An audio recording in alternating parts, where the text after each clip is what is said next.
look fire, but they're getting cold feet. Man, I'm all in when it comes to those drinks. Cause I ain't worried about what somebody gon' think. And I ain't worried about what somebody gon' see. Nothing y'all can do, y'all cannot control me. Brainstorm, y'all minds got a slow leak. Brainwaves crash, this is getting so deep. Everybody, every time I go speak, don't believe the hype, then it's what you gon' see. I can't be controlled. I can't be controlled. I can't be controlled. There's no stopping us now. I can't be controlled. Cause we're not in the crowd. I can't be controlled. You can't stop us right now. I can't be controlled. No, I can't be controlled. If I don't wanna be there, then it's time for me to go. Money is the motor, so if y'all don't even know there's nothing you can do to buy me, y'all are finally exposed. Hold up, man, you know that I'm honestly the GOAT. And I'm all good like I'm trying to be the Pope. If you talking money, then it's gotta be a joke. But if the money talks, I estimate it's gotta be a quote. Oh my God, man, you can't lie to me, I'll know. So really, if you try it, then you gotta be exposed. Headstrong, even when my mind is getting old. But even so, you need to know that no, I can't be controlled.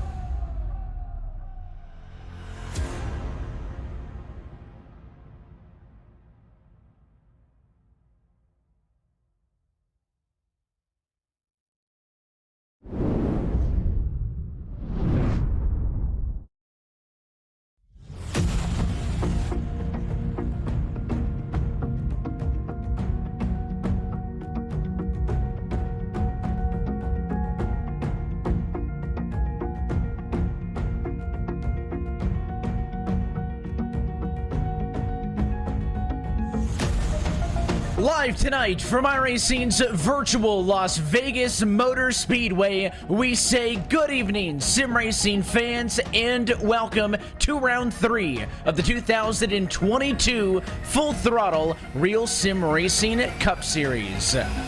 Tonight we go racing for 200 miles of action in the entertainment capital of the world. And as always, we're happy you're kicking your week off with us here on RaceSpotTV. Or as always, at a Monday night, myself, Evan Pisocco, joined by Nolan Rempel in the broadcast booth with our producer, Hugo Luis, downstairs. And Nolan, it is still very early into a highly questionable 2022 season. New car, new tracks, plenty of storylines, but so far, plenty of entertainment. 2 different race winners to open the season, and now our first look at this brand new Cup Series car at an intermediate racetrack.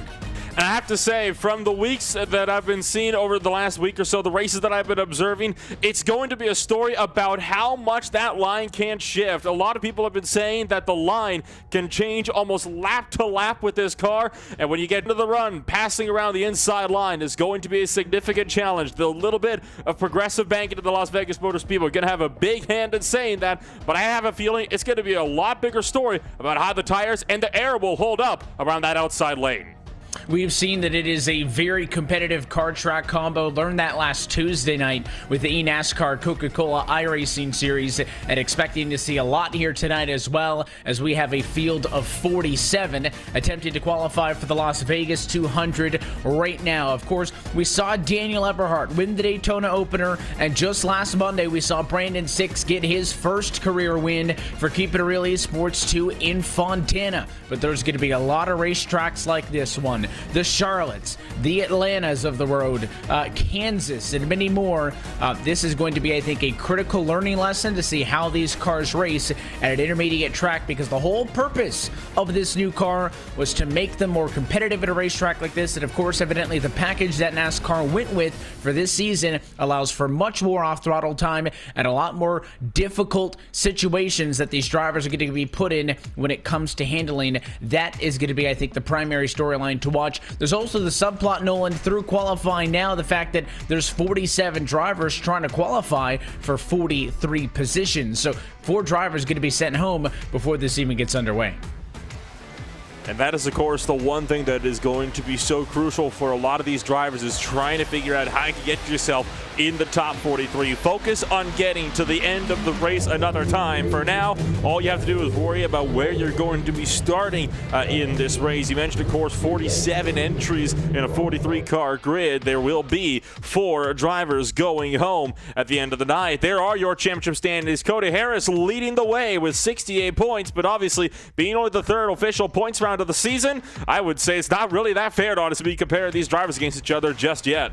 But I think the big takeaway there is Cody Harris is first in the points. He would only be 3rd on the playoff grid, right, Nolan? Because we have 2 different race winners. So Cody Harris has been very consistent. Hasn't found victory lane yet, but with 68 points total, he's averaging, what does that average out to? About 34 points per race. That's pretty good. That's averaging about a 3rd place finish. So Cody Harris has been very strong. Even Connor Horn as well at 65. Those drivers have been very consistent, and we expect that, of course, with 20 races in the regular season and with 16 positions into the playoffs, I'm not holding my breath for 16 different race winners. When you have the heavy hitters that you have in this series, I'm expecting several drivers to end up as repeat winners. There will be people in on points. It has been a very good start to the season for the likes of Harris and Horn. As you take a look at Jeremy Miller on the track right now, one thing we'll also be following as the season goes on, the team championship standings. Keep It Real Esports 14 points ahead of Flat Out Motorsports, 18 points ahead of Keep It Real Esports 2. So early on, already stretching Nolan into a 3-horse race in terms of the team title. And this is a championship that I think we expected to see developing a little bit more prominently over and seeing the trends developing a lot earlier in the season, right? It's going to be about teamwork for a good portion of this season. As you saw Thomas Wetmore circling his way around, he just punched his ticket up into the main event tonight, up to 21st place. But you mentioned the team's championship. That is obviously going to be something that a lot of these groupings are going to be figuring on out when at these tracks where draft still has a little bit of a say in things. But that being said, you have to also remember that you're going to see tracks in the coming weeks where teamwork a bit easier to come by. Phoenix is coming up next, and Coda is right after. Those are 2 tracks where it's been hard to utilize the draft in a big pack, isn't it? It has been very difficult, and just watching when we talk about the knockout qualifying as well, looking at Sam Nieto putting down a bonus lap. He's already put down his final timed one. He's just using this as an additional opportunity to get some practice in. The 4 drivers who were the bottom 4 in practice were Kalis, McBride, Pascarella, and Morano, and it looks like that maybe 2 names of those bottom 4 are bottom 4 in queue right now. They have about 10 seconds left to get a couple of final flying laps in. You can see Tom Wetmore headed down to the pit lane. It looks like he picked up enough to get into the show here this afternoon. That's going to be big for Tom Wetmore, who's been really good tonight and really all season long, I think, with speed. One thing that we haven't touched on, Nolan, that's kind of a subplot to all of this is the topic of conversation about learning these race cars, right? Learning how they're going to race with it being brand new to all of these drivers. The practice session previous to qualifying has been a 30-minute session for the last year and a half or so, and by driver request, it has gone to an hour. So they had an extra 30 minutes of practice. Those 30 minutes of practice they can be the game changer, right? Because obviously it's 30 more minutes that you might get otherwise. And it's worth noting that, you will get some of those drivers who won't need those extra 30 minutes of practice because they will be putting laps down all week long. But you might get a couple of other drivers who might not be able to, right? Because at the end of the day, people have jobs, people have, other commitments outside of iRacing. So these extra 30 minutes are very, very precious, I would imagine, to those few drivers in this field who were not able to get practice before tonight. And that, of course, means that they'll be double as well off as they were before. But the checkered flag on qualifying, the 4 drivers that didn't make it in were Chris Edwards, Sean Kalis, James Ross, and Tom Morano. I can't remember the last time I saw Sean Kalis not make it to race 7. Yeah, it's an unfortunate break for Sean in the SK Sim Racing entry. He'll have to watch this one from the sidelines. It's important to note for the 4 drivers who do get sent home, they will get 5 consolation points. So when they make their next start, when they qualify for their next race, they'll get 5 bonus points added towards their championship total. This will also not count against them in terms of starts required, right? You do need to make a minimum amount of starts to be eligible for a playoff position. Attempting to qualify but failing to qualify for a race does count as an attempted start whereas if you don't show up, not the case. And we talk about the Las Vegas Motor Speedway, Nolan. Let's talk more about it. Originally built back in 1996, it opened its first major event in the fall of that year, an IndyCar race won by Richie Hearn. NASCAR came through town a couple of months later, and it got its first Cup Series date back in 1998, but this is not the Las Vegas Motor Speedway of the 90s. Significant changes were made to the oval in 2006 to make it a bit more competitive for stock cars. It bumped up the banking from its original 12 degrees to 20 degrees, and that's where we get the progressively banked, where that bottom is still the 12 that this original racetrack was, but it climbs from a 12-degree incline to a 20-degree incline at the top, and I think lends for great multi-groove racing. Listen, everybody has their opinions on these intermediate racetracks. I think Vegas is certainly not the most exciting of them, but it is far from the most boring, and maybe that's a little bit of hometown bias for me, right? It's about 30 minutes up the 15 freeway for me, but this racetrack does offer plenty of grooves for racing, and I think with this new car, we've seen that over the last week. Now, it's going to be challenging, as you mentioned earlier, drivers searching around for grip, trying to find their positioning, but I think this racetrack can give us a really exciting race tonight. It's a very exciting racetrack, and correct me if I'm wrong, but I do believe it has a reputation of being one of the fastest mile-and-a-halves that are on the NASCAR calendar, with one of the highest banked surfaces as well, especially around the high lane, right? 20 degrees, and that 20 degrees is going to be the difference in a lot of battles tonight. You're going to be seeing a lot of people looking to walk the car a little bit further up the racetrack in order to find themselves with a bit of an extra run of steam down these straightaways. But it will be more prominent, I would say, on the backstretch, right? Because you can attack the exit of turn 4 just that little bit more, and that is obviously because you got yourself the tri-oval to worry about, where that inside lane is definitely going to be the one at an advantage, and that could mean we could be seeing some of those last lap lunges into turn number 3 to make something stick on the low side.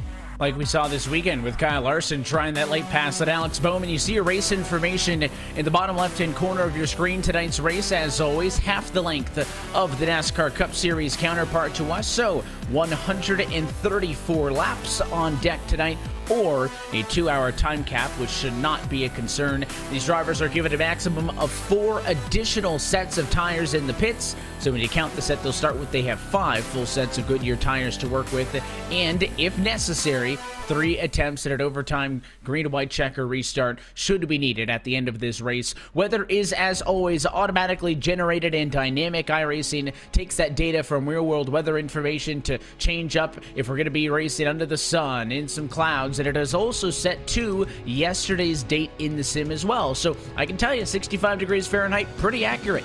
Track temp going to be about 88 degrees, a little bit warmer down trackside, clear skies, and you can see it's 11:54 a.m. Nolan in the sim.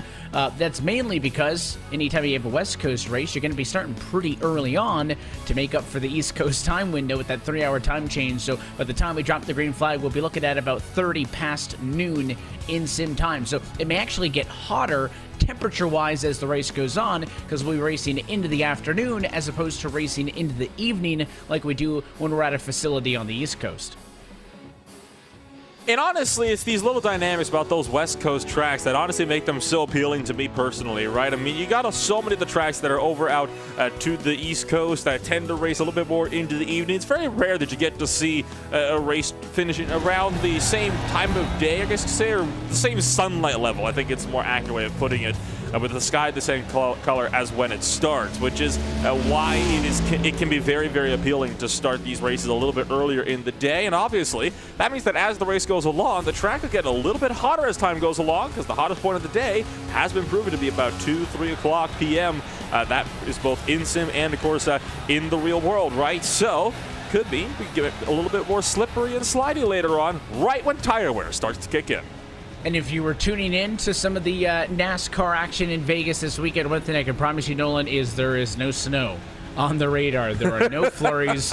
We will not have a desert snow delay here this afternoon from Vegas. Drivers getting one more opportunity to practice some pit lane exits, pit lane entrances, and we are going to get set to go racing here tonight for the 3rd round of this 2022 Full Throttle Real Sim Racing Cup Series. So with that being said, let's go down trackside and take a look at tonight's SK Sim Racing starting grid.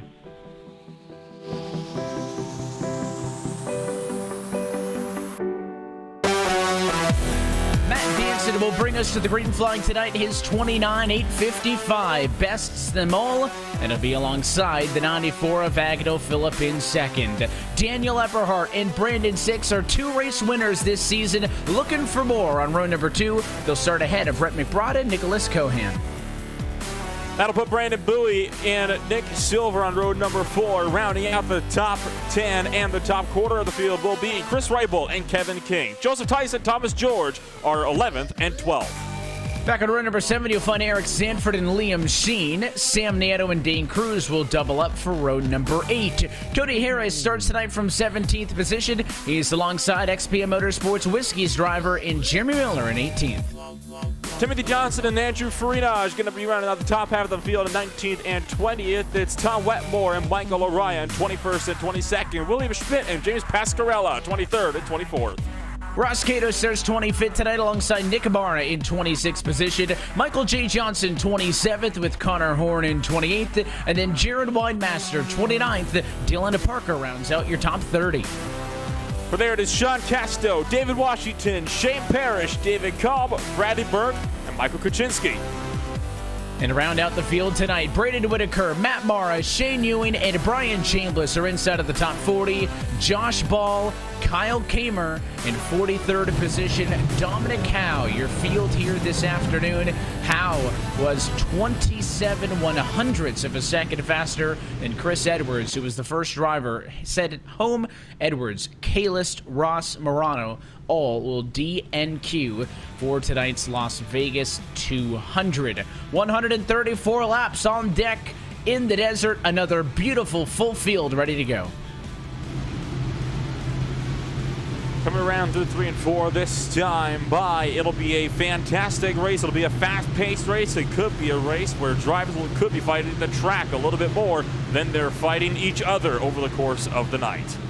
And we'll see how this one shakes out. But as always, we're happy that you're spending your Monday evening with us here on RaceSpotTV. The pace car is going to dive down and in and hand the field over to the number 90 Battle Beaver SK Sim Racing Ford Mustang GT of Daniel Eberhardt. As we say, let's go racing in Vegas.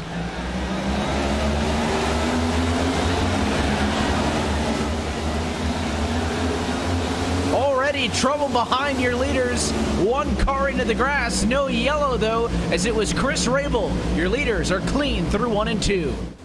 And I don't even think that was with contact there, Evan. I think Rabel just spun the tires up trying to get going. That or he money shifted. Believe it or not, that is something that you can actually do with the sequential shifter in these stock cars. I've seen it happen before, and I'd be surprised if it was one of those two things that happened, because it didn't look like he got hit at all until after he was shooting sideways. And how about that for the opening lap of the race? The advantage went to Daniel Eberhardt on the outside of the racetrack, who started this thing off, moved up to the outside of the racetrack, finds himself now in the lead position. And another important storyline, Nolan, Matt Danson, your pole sitter in this race, opted not to take to the green flag from the grid.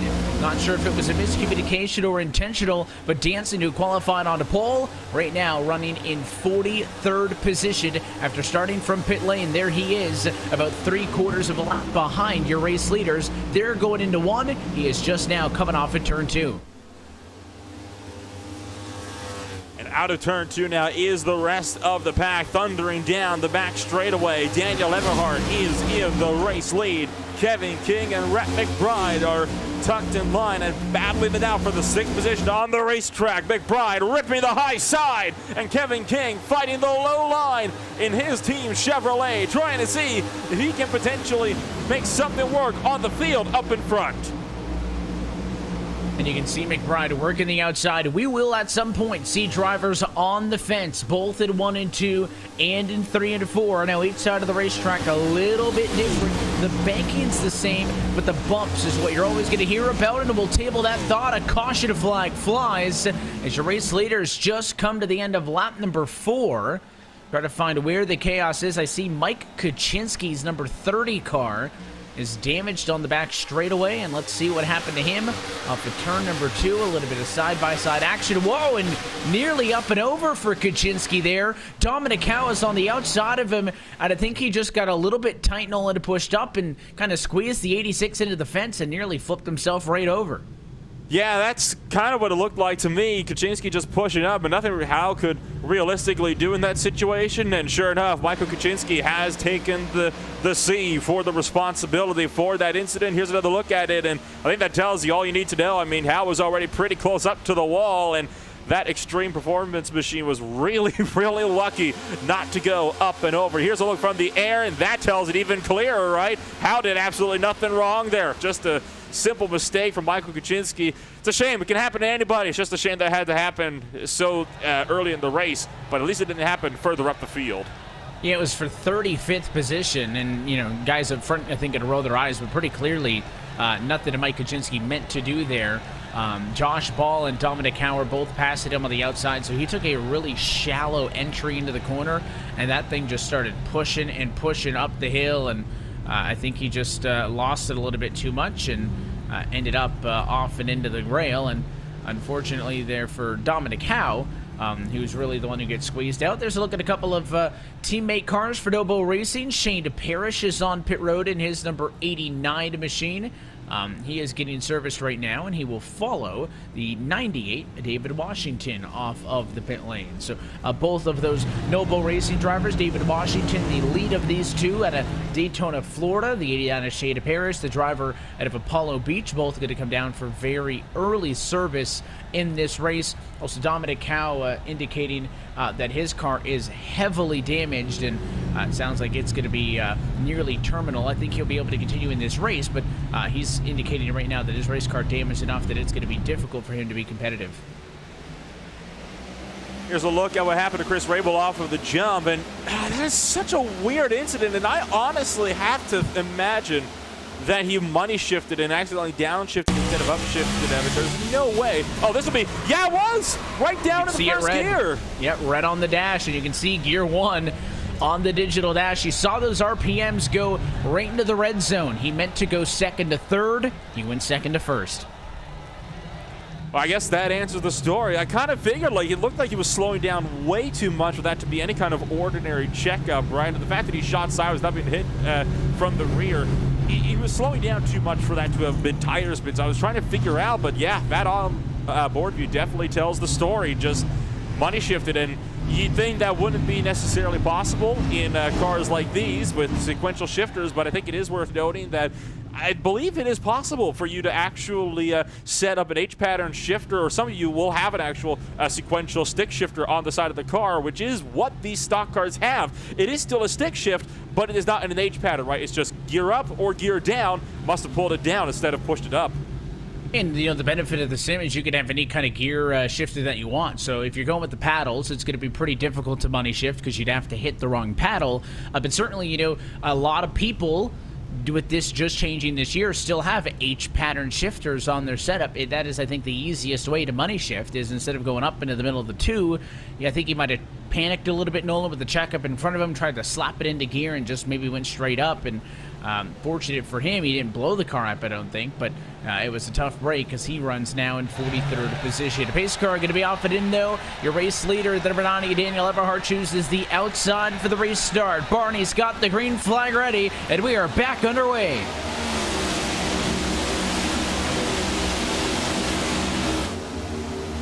And Agnell Phillip gets away well as well, but here comes Brandon Six trying to find the inside line up into turn number 1, but Phillip clears. Six had to back off, and that will allow Nick Cohen to start to push around the outside line, getting a run on Six. The sprint down to turn number 3. Cohen, I think, is just clear for the 3rd position. And Kevin King will tuck in line for 5th place, just in behind Six, who's starting to slip further and further back down the order. Yeah, Brandon Six was sliding way up on the exit of 4, and Kevin King dives underneath, wants to take that spot away in battle for the number 5 position. Kevin King, a runner-up last week in Fontana, said he's looking for that one extra spot here this afternoon, and he is in the green to start, +6, but a spinner behind your race leaders. Couple of cars around off of turn number 2. They're still spinning. You can see several up against the inside wall, including Brian Chambliss's number 25. But I think it started further up the road with maybe the 77 car is where we need to look. James Pasquarella may have lost it on his own, and then it may have snowballed into something larger, but Pasquarella was 21st, and you can see here he's already out of shape on his own. Yeah, it goes to the down low, and when that car snaps back up, Nolan, especially into traffic, there's nothing those cars can do. There was a couple of really close calls there. Nobody actually hit him. They just wrecked avoiding him, I think, for the most part. Save for Mike Kuczynski. He was the lone driver that did get into him. He was one of the cars that slid in late. Unfortunately, since Kuczynski was also the cause of the first one, Pasquarella has taken responsibility for that incident, but there's about 5 total cars involved in that. 2 of those were Liam Sheen and, as you mentioned, Brian Chambliss. They got into each other just trying to avoid the incident. Chambliss came down and turned himself across Sheen's nose, and I believe David Kolb actually might have got into it a little bit with Josh Ball as well, seeing a bit of damage on both of those drivers. So make that up to 7 cars now. This is on board with Braden Whitaker, who just shoots through the hole. He just was able to survive somebody else. It might have been Burke or somebody who also was super close. And a couple of close calls. Another yellow, second to caution in the opening 10 laps of this Las Vegas 200. You mentioned that Pasquarella claimed responsibility for the incident, so he'll take the end of the longest line penalty coming to the next restart. Couple of drivers trickled down to the pit lane here. No major service. Let's see what Chris Rabel saw from 26th spot. They're spinning high, looking low. And then he had to look out for Josh Ball, who was checked up as well. That was, I think, a really well-executed avoidance there for Rabel. The second he saw the smoke, Nolan, he lifted out of the gas. He started to scrub some speed, kind of went down to the apron, gave himself some room to work with, and pretty good wreck avoidance there. That's what you got to do, right? As soon as you see smoke, just lift off of the throttle. Don't jam on the brakes, obviously, because that just leaves you at threat of being put under fire from in behind, and you can find yourself being spun around. That is, unless the wreck is right in front of you, in which case, well, I certainly wouldn't blame you. But just lift off the throttle, let the car roll a little bit, and see how things develop in front of you. Did a great job on being able to anticipate where everybody was going to be able to find that gap, and just managed to sneak through it. And that puts us under caution for the second time today. Eberhard still leads, and it looks like he'll be taking the outside line for the second restart in a row. He likes the outside line for these restarts, and he will opt to go to that higher line for the second time in a row. That'll put the number 94 Vagado Phillip underneath him. So far, Daniel Eberhard has led all 9, or actually now 11.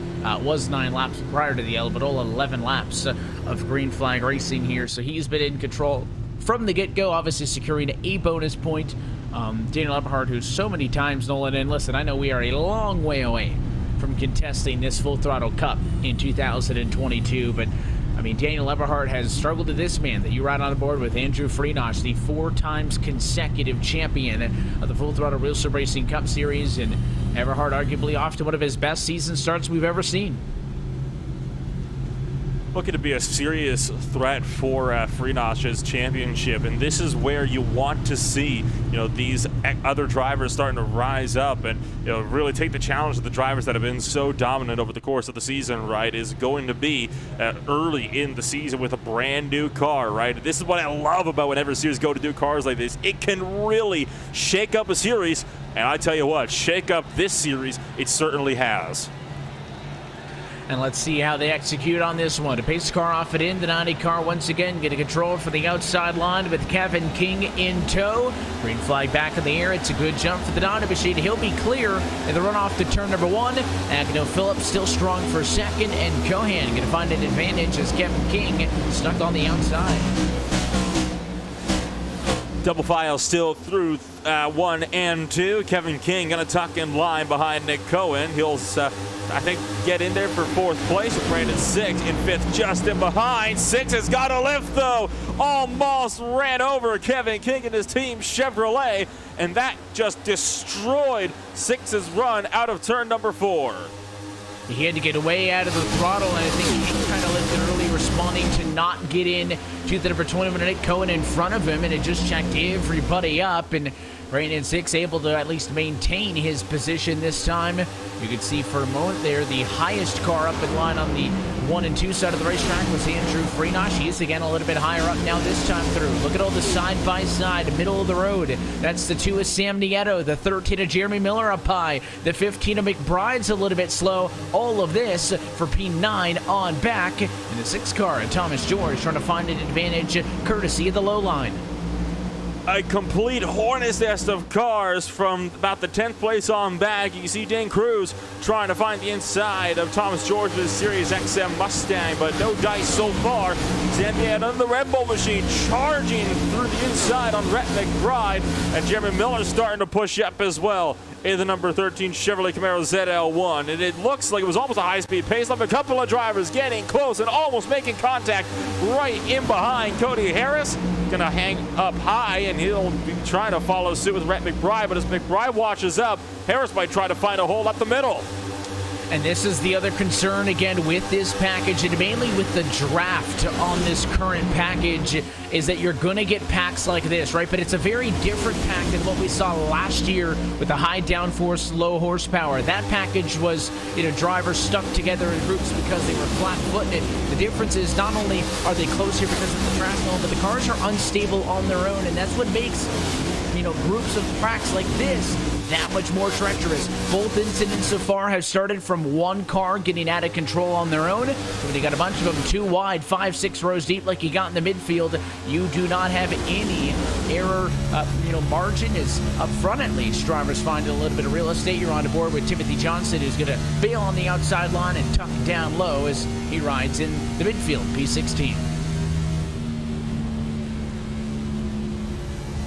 Tim Johnson is going to continue to try to work his way up to Michael Johnson, who's just up the road. And you even saw Jimmy Miller try to make a hole on Dane Cruz for the inside, but it is not an easy task trying to throw one down the inside once you get fully up to speed, right? Because of that, primarily early on, the progressive banking. It can just be absolutely terrible for trying to get a run because you cannot carry as much speed, especially on corner exit. But you can't even use the inside lane to attempt it for too long because it also just chews up tires in comparison to the high line because your car is working so much more to try to keep up speed than you will if you're running the high banks.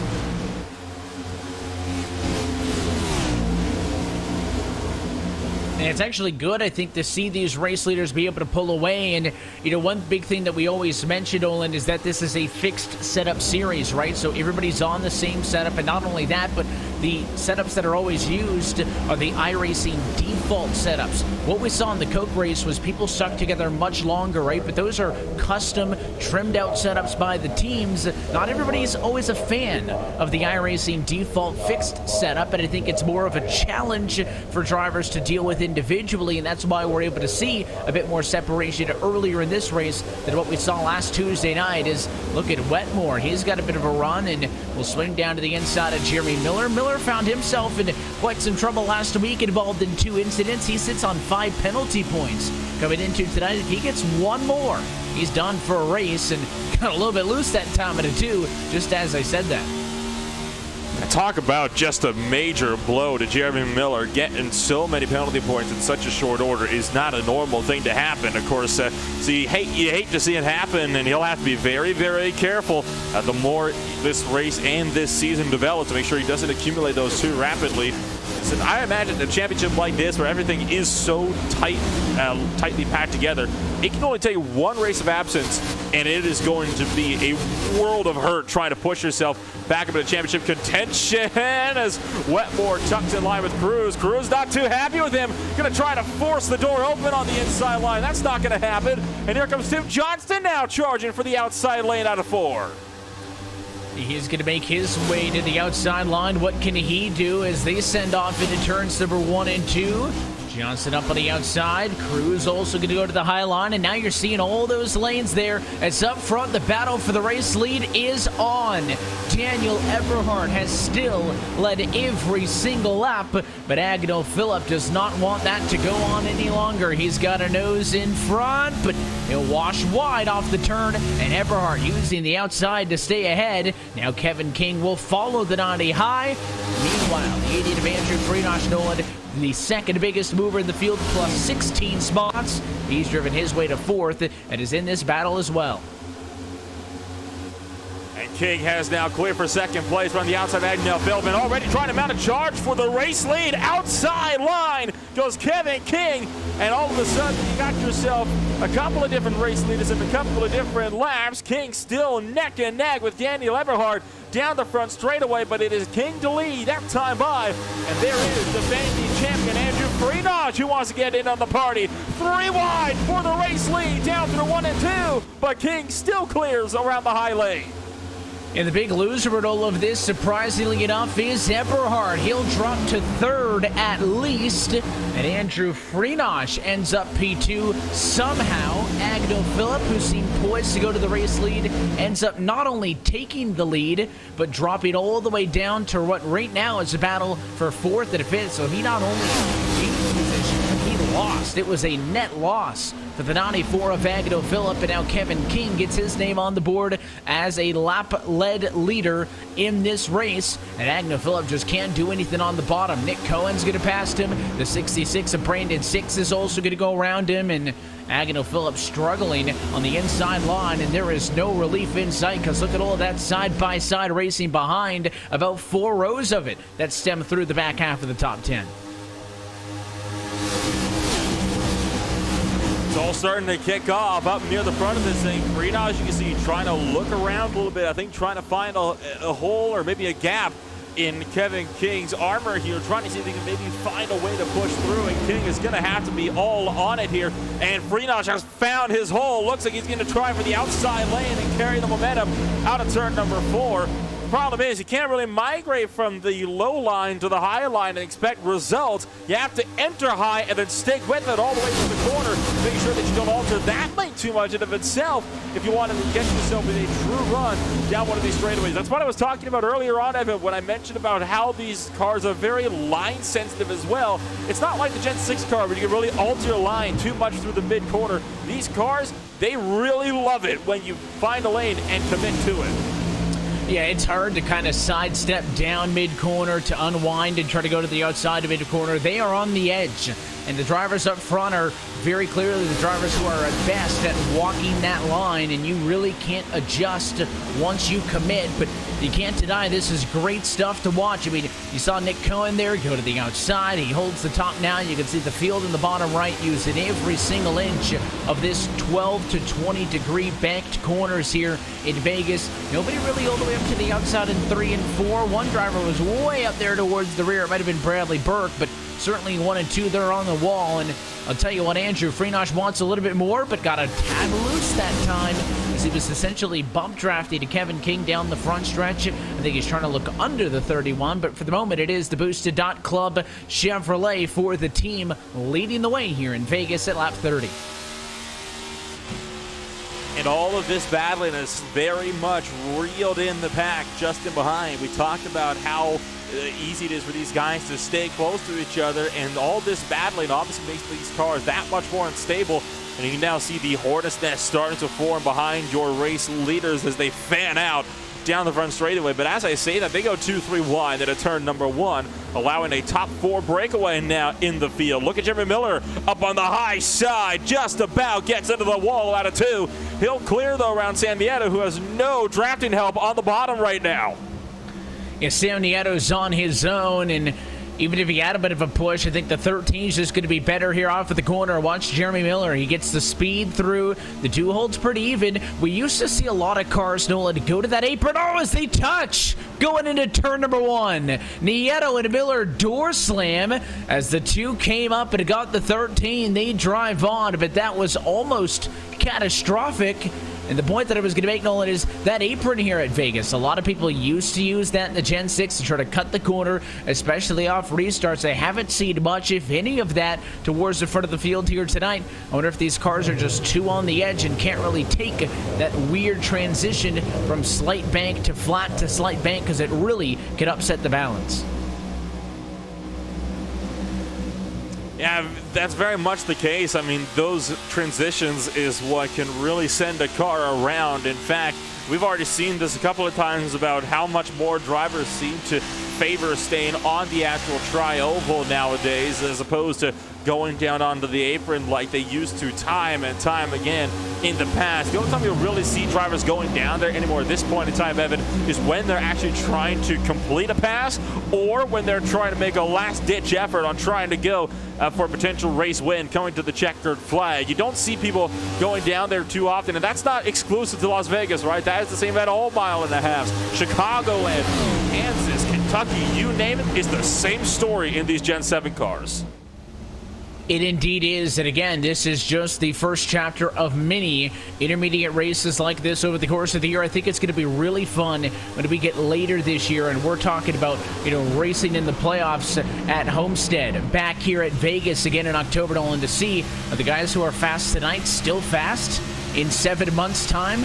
How far will the learning curve progress over the course of the year? As that shot off of the tower on the front stretch just shows you how much the speed is able to be carried by the drivers on the outside line. You were looking at the 6 of Thomas George as he'll go up to 8. There's a lot of big moves in this group.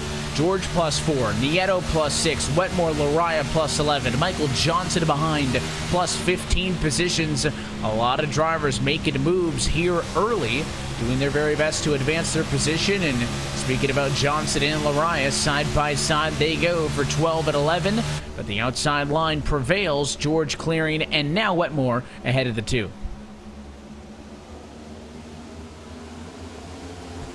And Wetmore going to continue to work the outside lane, getting the draft from Thomas George, but it will be advantage back to Nieto as the field files lowered through the tri-oval. And Nieto will find a hole between Wetmore and Lariah, but interesting enough, still opts to go to the inside line to try to go with Wetmore. Now, here's up to the top shelf. Nick Cohen just getting cut off by Agnell Phillip in the run down turn numbers 3 and 4. Daniel Eberhardt still working the bottom as well as Cohen starting to drift up just a little bit, and I think that opened up the door enough for Eberhardt to try to get the nose in. He wants to go for 4th. He wants to go for the 4th position as he tries to advance the Nani car, trying to play defense on the bottom, but Nick Cohen's been pretty good up top all night long. You see the 90 get a little bit loose there. One thing these drivers need to be super careful about as well is avoiding that white line on the bottom. You touch that, your race car is getting a one-way ticket booked to the outside wall. You cannot afford it, and the 90's flirting with it. You can see the overhead almost to the line, doing everything he can to hook it up around the corner, and that little bit of extra aggression paying off because Cohen can't get the bot. And look at the 13 machine now. Miller going to go thinking 3 wide. He'll hold off for the moment, Nolan, but Daniel Eberhardt clearly does not want to concede anything. Nick Cohen's going to get another look now off of turn 2.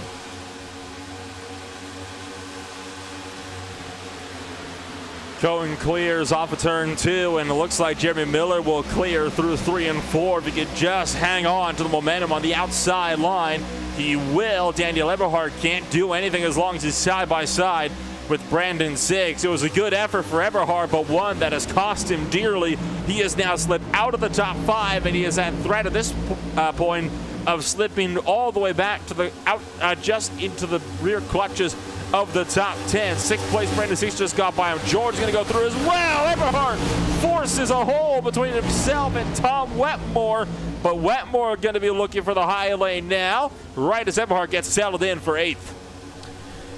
Just flirting with fire with some of these moves, and you gotta wonder, is it worth it at this juncture? Not even 1/3 of the way through this Las Vegas 200 to get this aggressive. You can see all of those flashes of green and red on the SK Sim Racing leaderboard, all the positions that are being constantly changed from about 8th position on back. And Connor Horn finds himself in the middle of all of this. You go on board with his Smith Sim Racing Chevrolet.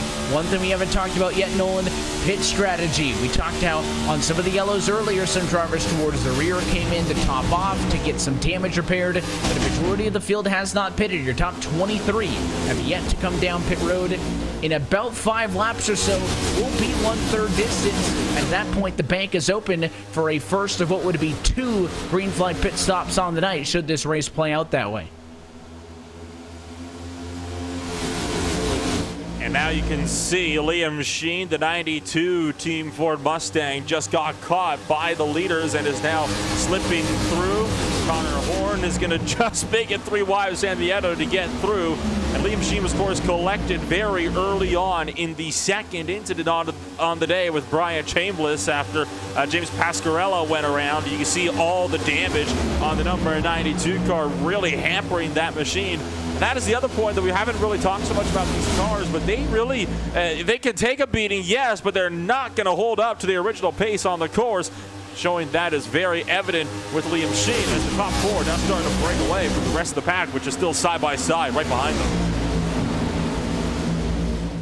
And it's funny because about 10 laps into this run, they were far more spread out, Nolan, than they were now, right? I thought, all right, everyone's going to be able to get away. We're going to get a lot of separation. And if anything, it's only got more competitive as the run's gone on. As these tires have started to fall off a little bit, we're looking at about 1.1 to 1.2 seconds of fall off from what these drivers were doing on the opening laps of this race now. And again, the reason that speed stays up is just because how strong the draft is with this current build and current draft package on these NASCAR next-gen cars here on the iRacing service. I mean, every time off of 2, it looks like people are getting close to the wall, trying to carry all the speed they can to rocket down the Nellis straightaway. You see Jeremy Miller, who I mentioned, Olin, might be kind of walking on ice tonight with all those penalty points, seemingly not afraid. Jeremy Miller plus 12. He's about to crack the top 5 if he can get to Daniel Eberhardt a little bit further up the road.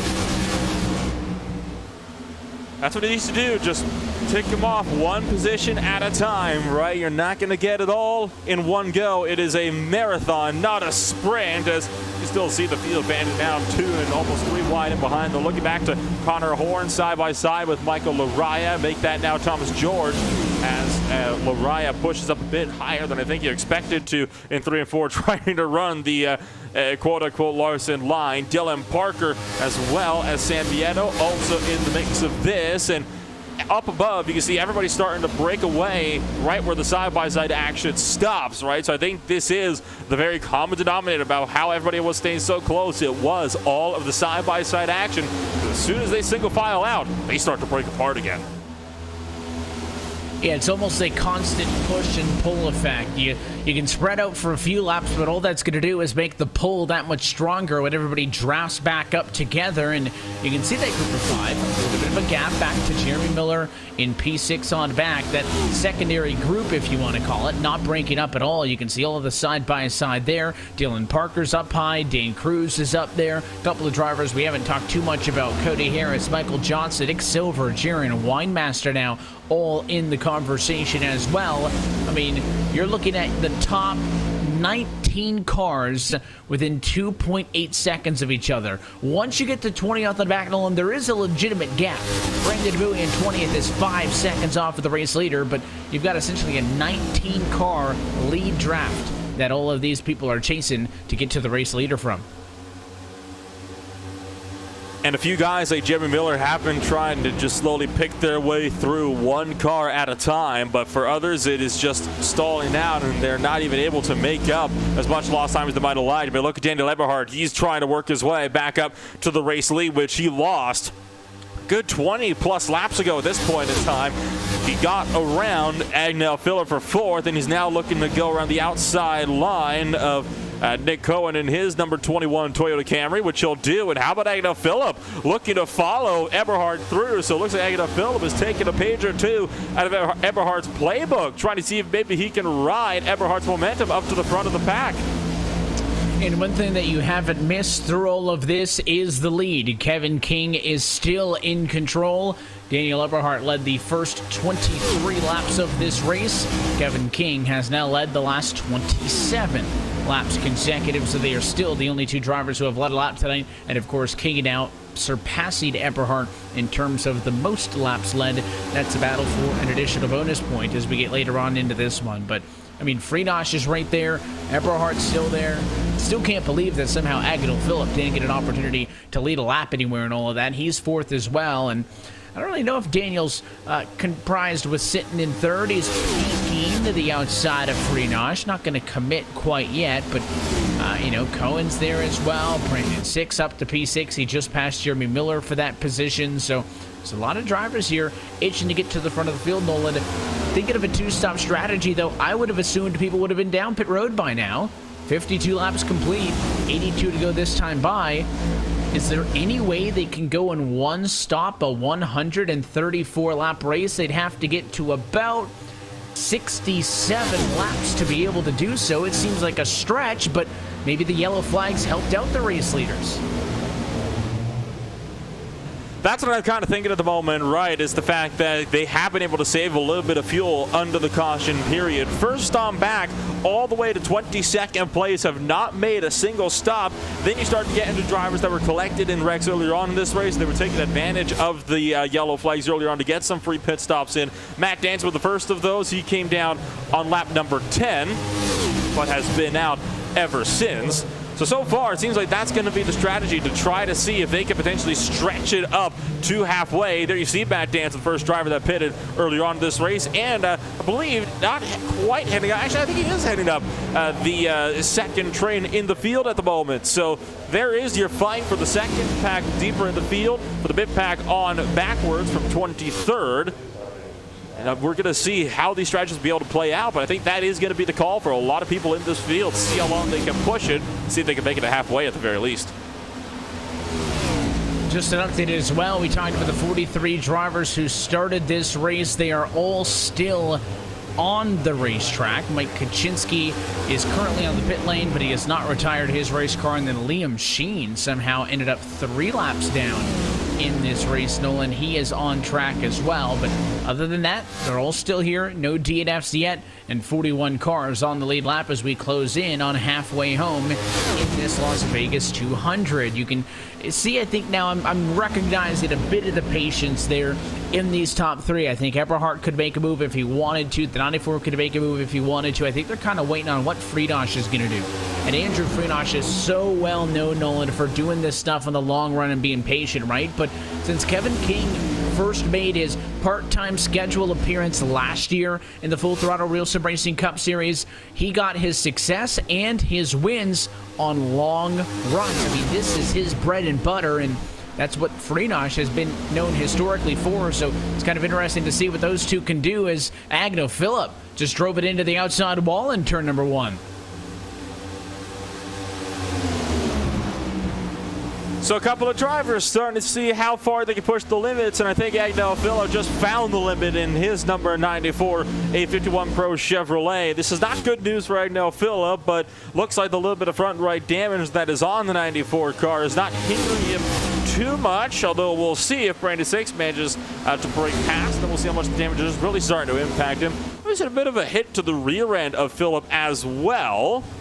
So it looks like that was actually collected by the likes of Nick Cohen, the driver that actually put Phillip into the outside wall by giving him a couple of bumps through turns 1 and 2 a couple of laps ago. Yeah, it was a bit of a checkup. I think he was lifting a little bit early, got a touch from Cohen there, and they did exchange some words. There's some minor right-side damage on Agno Phillip's Chevrolet. He did not lose a position, though, except for the spot to the 21. Brandon Six tried to get underneath him, but he was way up there. The 94 was able to fight back, but certainly if Agno Phillip feels like he was wronged, how is he going to race at number 21 division at Nick Cohen? Because he's directly in front of him in the number 21 Toyota Camry. So that's something to keep in mind. Watch the 94 and watch the 21 as this race goes on. 60 down, 75 to go, about 8 laps away from halfway. I think at this point, drivers committed to go for the one-stop strategy. Again, you still have the top 19 drivers within some 5 seconds of the race leaders, but we've really started to see some separation. Look at this lead pack. It is very definitively now on a group of 6 that have been able to pull away. You got to look 2.5 seconds back to find Connor Horde in 7th. So your top 6, after all of that push and pull, have finally broken away. And now they're free to battle it out amongst themselves. You can see Andrew Friedrich has closed up on Daniel Eberhardt, but Eberhardt going to fight the high side, and he'll take the second position away. And now one car stands between Daniel Eberhardt and reclaiming the race lead, and it is the driver that took it away from him the first time, Kevin King. He's about 0.3 of a second to 1/4 of a second up the road. And Eberhard, you can definitely tell, is starting to reel that gap in now that he's broken clear of Freenosh. The gap under 0.2 of a second now. Kevin King is going to have to be watching his mirrors. He's going to have to be careful about what he does here. Is he going to be defensive? Is it worth throwing a blocker? Do you let Daniel Eberhard work hard here and just let him try to, tear up and burn up some of his equipment? Freenosh also seemingly not wanting to allow Eberhard to walk away. Took a peek underneath him in 3 and 4. Big and Andrew's a guy who I don't think is going to make that move at this point in the race. I think he's just a little bit more patient. And, we talked about those personalities of Kevin King and Freenosh, who, certainly a little bit more passive, Nolan, at times on the racetrack, at least in Andrew's case, but certainly both of them are good long run. Quite the antithesis of that concept is Daniel Eberhard, who drives at 110% every single lap and is not going to let any chance to gain a spot go by.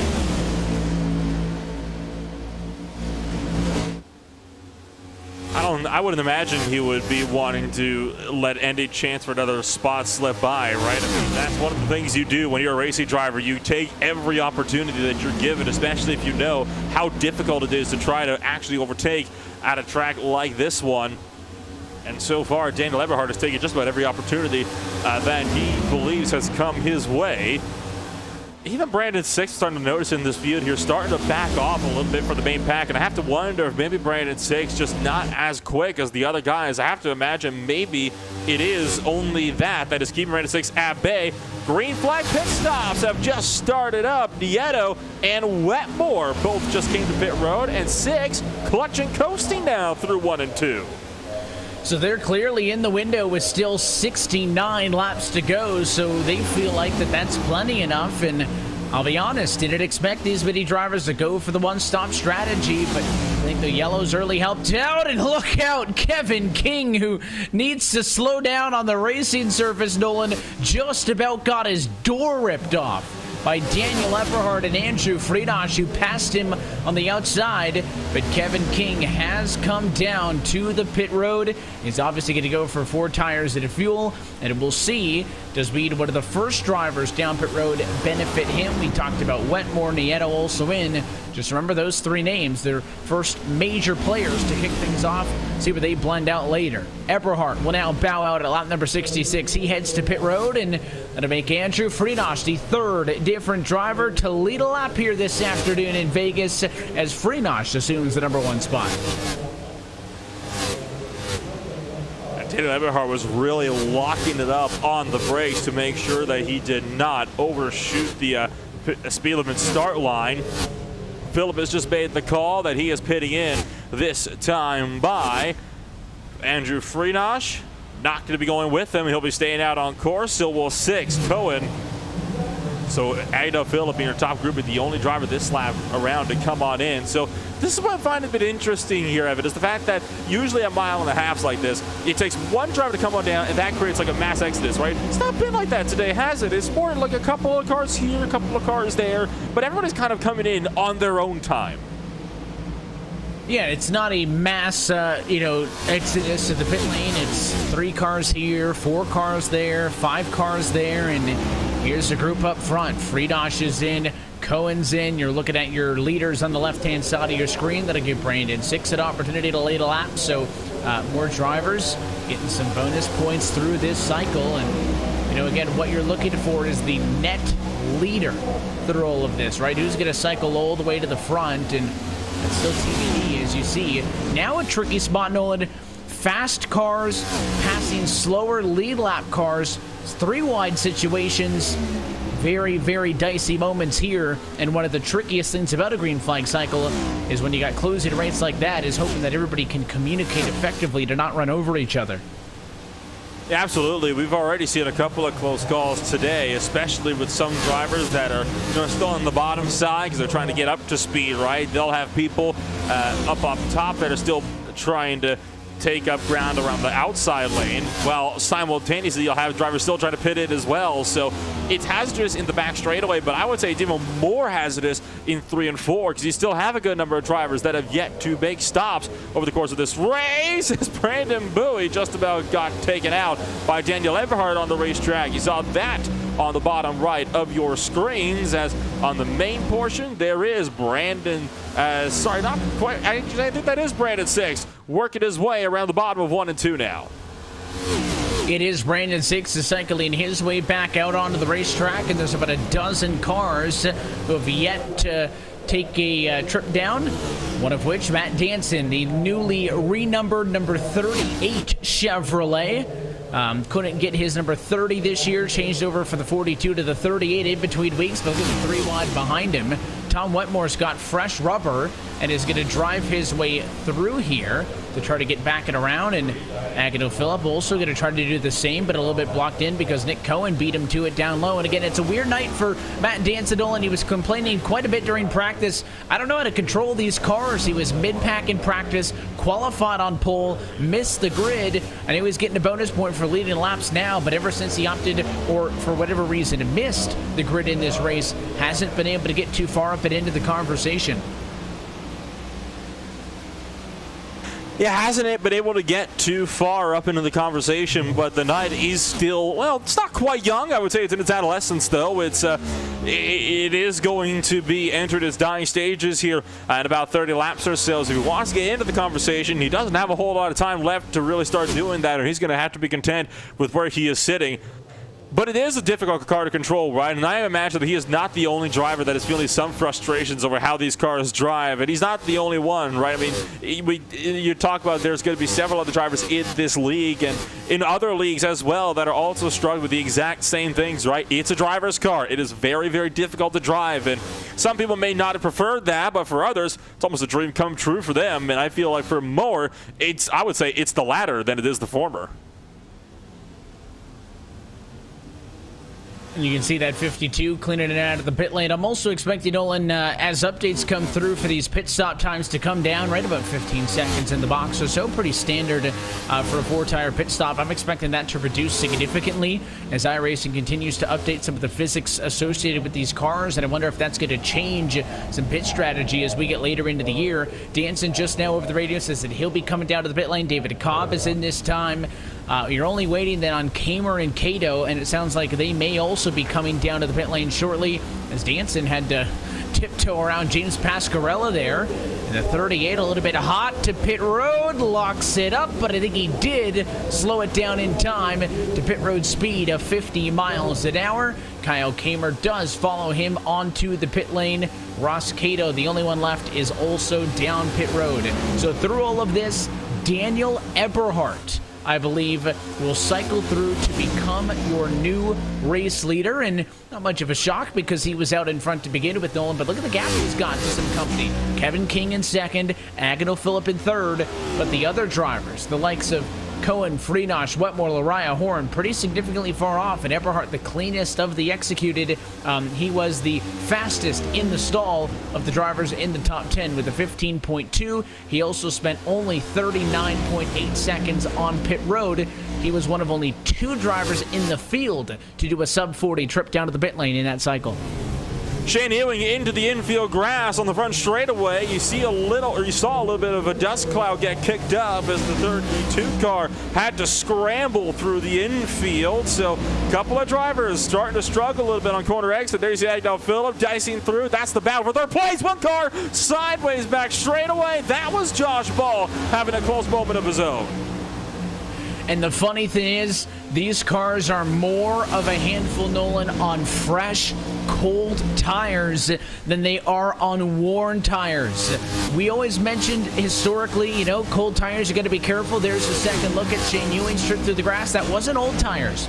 That was new, cold tires. And then immediately afterwards, you referenced Josh Ball. There he is to the outside of Agnew Phillip and Andrew Freenosh.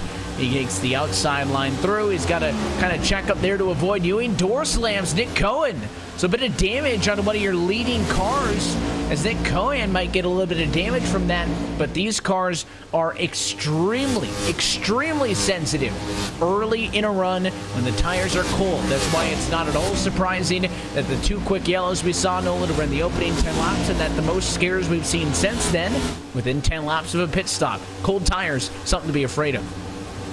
And remember when we were at Auto Club just 1 week ago, right? It was the exact same story there. Cold tires was the plague for all these drivers in the field. They were just not able to get it underneath them. It was like they were driving on a skating rink, and that is certainly a trend that seems to have carried over into Las Vegas Motor Speedway. And that makes me think that it's not just track exclusive, right? That's going to be the story all throughout the season. I have to imagine what could be potentially coming in terms of that as the season goes along, because obviously this car still, I imagine, going to be going under some pretty significant changes aerodynamics-wise, tire-wise, as the real world season progresses on as well. So only one way to find out how that whole season is going to progress, and that is, well, to stick with it and to join us weekly on Monday nights. I mean, this series, time and time again, has proven to be the series to watch if you want to get some exciting stock car racing, and that I would say is certainly ringing true tonight as well.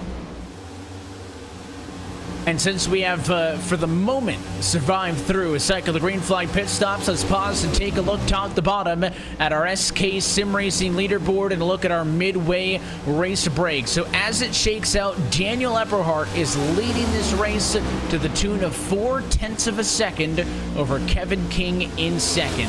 Andrew Freenosh then 3 seconds back in third, Agnew Phillip fourth, and Tom Wetmore inside of the top 5. Nick Cohen with the damage, running in P6, Funny with Liam Sheed. Right now a lapped car, though. Connor Horn is 7th. Brandon Six is 8th. Michael Araya rides 9th. And Sam Nieto rounds out your top 10. About Jerry Wymaster down in 11th place with Nick Silver just behind him in 12th. Bradley Burke is in the same group in 13th place. It's another 2 seconds back to Thomas George and Michael Johnson, as well as Cody Harris in 14th, 15th, and 16th. Brandon Bowie is 17th with Joseph Tice in 18th. Chris Rabel and Matt Danson in 19th and 20th. And continuing on down through the field, 21st is Sean Casto ahead of Jeremy Miller, 22nd. Tim Johnston's 23rd. William Schmidt is 24th, and Braden Whitaker rides in 25th position at the moment. Dylan Barker's back in 26th. Kyle Kamers climbed from 42nd to 27th. It's the opposite story for Eric Stanford, who started tonight 13th, but has slid down to 28th. He's ahead of David Washington in 29th and Dane Cruz in 30th. And around out your field, that'll be Rhett McBride along with Nicholas Mara, Ross Cato, and David Call, the last cars on the lead lap. From there, you've got Matthew Marr in 35th, Shane Ewing is 36th, got Shane Parrish in 37th with Josh Ball in 38th, Brian Chambliss and Dominic Howe round out 39th and 40th. Sheen is 4 laps down, Pasquarella and Kuczynski, the only 2 DNFs so far on the night. And that's a look top to bottom at your SK Sim Racing midway race break. SK Sim Racing is an iRacing team and channel with an emphasis on reaching those who are new to the oval sim racing world. You can keep up to date with them many ways by going to facebook.com/SK Sim Racing, on Twitter at SK Sim Racing 1, and you can race What Champions Race by visiting sksimgear.com for more information. Inside of 50 laps to go from the virtual Las Vegas Motor Speedway. Andrew Freenosh closing the gap in from 3rd position, but the real excitement is kind of in this mid-pack group. In the teens is where we've been watching, and the battle right now between that number 21 machine at Cohen and Company is back, midfield. We thought that the damage was going to hurt him a little bit, Nolan. I don't think it's tanking him, but I do think it is hurting him some. It's most visible on the right rear quarter panel when he took that slap from Josh Ball, because he's definitely falling now to where he is in 9th. How the damage is something that can just really destroy your race, right? And I talked about this earlier as well, about how you have to always keep one eye on that, because when you get even a little bit of damage on tracks like these, it'll make it so if you don't have the draft, and when I say have the draft being tucked up right in behind them, you are not going to be able to keep with the field. You are going to be off pace, and we are starting to see that in full force. I mean, we're talking consistently at 2 to 3 tenths slower than the cars in front every single lap, and that's when he's running the faster line around the racetrack.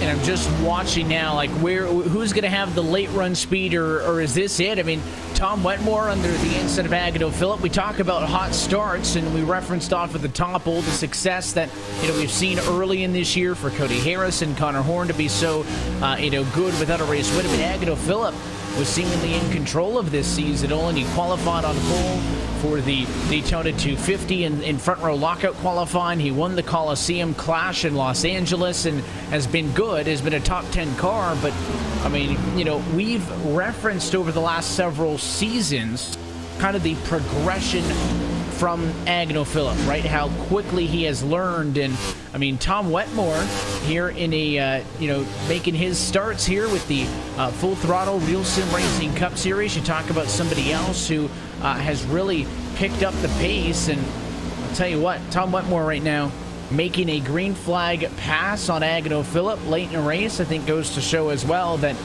he's here to be a serious contender in his debut campaign.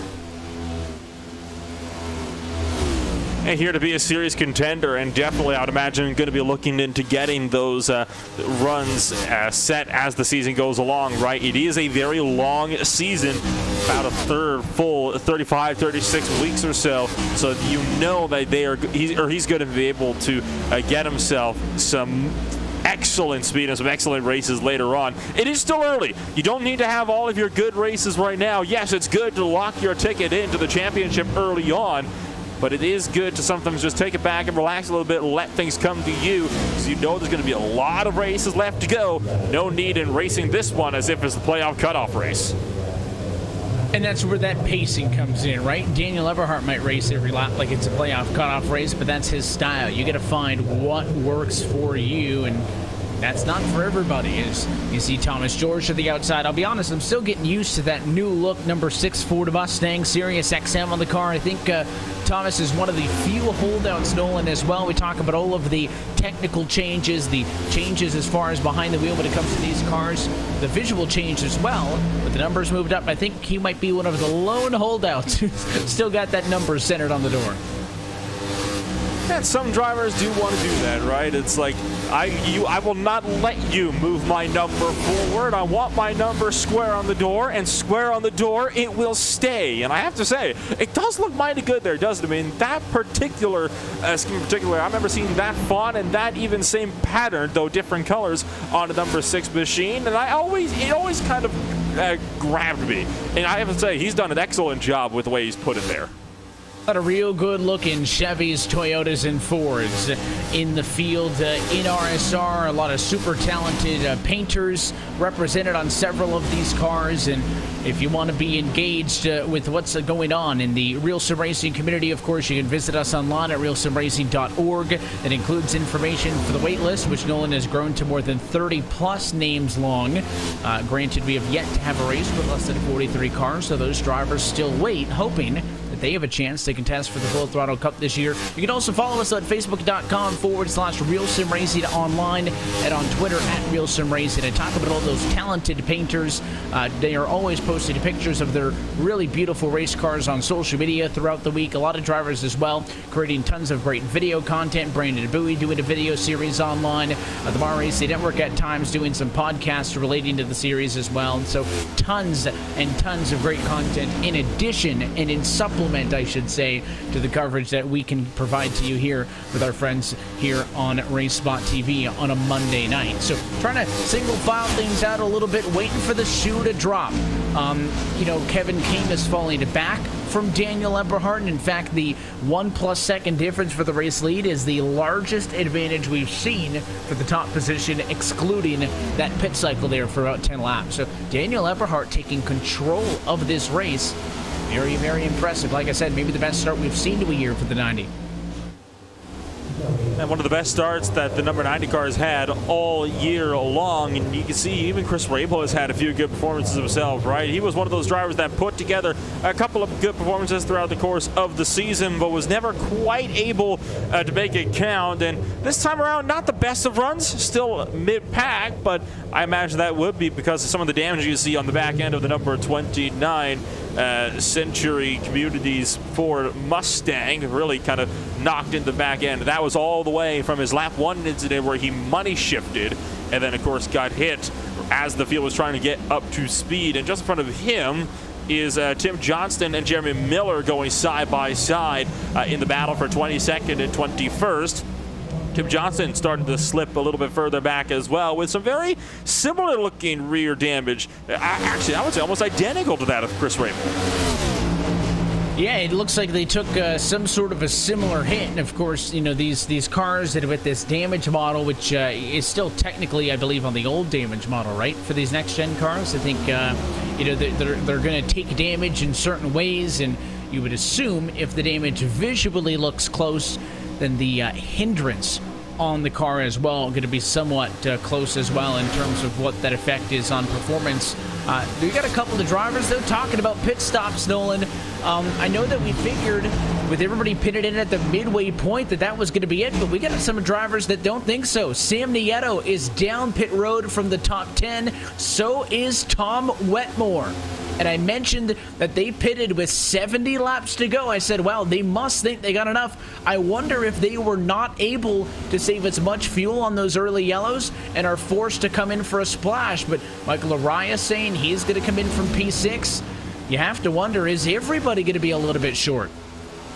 And I have a feeling that could be the case, right? Because you were mentioning that you thought it was a bit more likely that we'd be seeing a two-stop strategy develop here. And honestly, I think it would have been a two-stop strategy had it not been for those early cautions. Daniel Eberhard, your former race leader, is also into pit road. So, yeah, I don't think they can make it. They thought they were going to gamble with it on a one-stop strategy, and it just completely backfired on everybody that attempted it.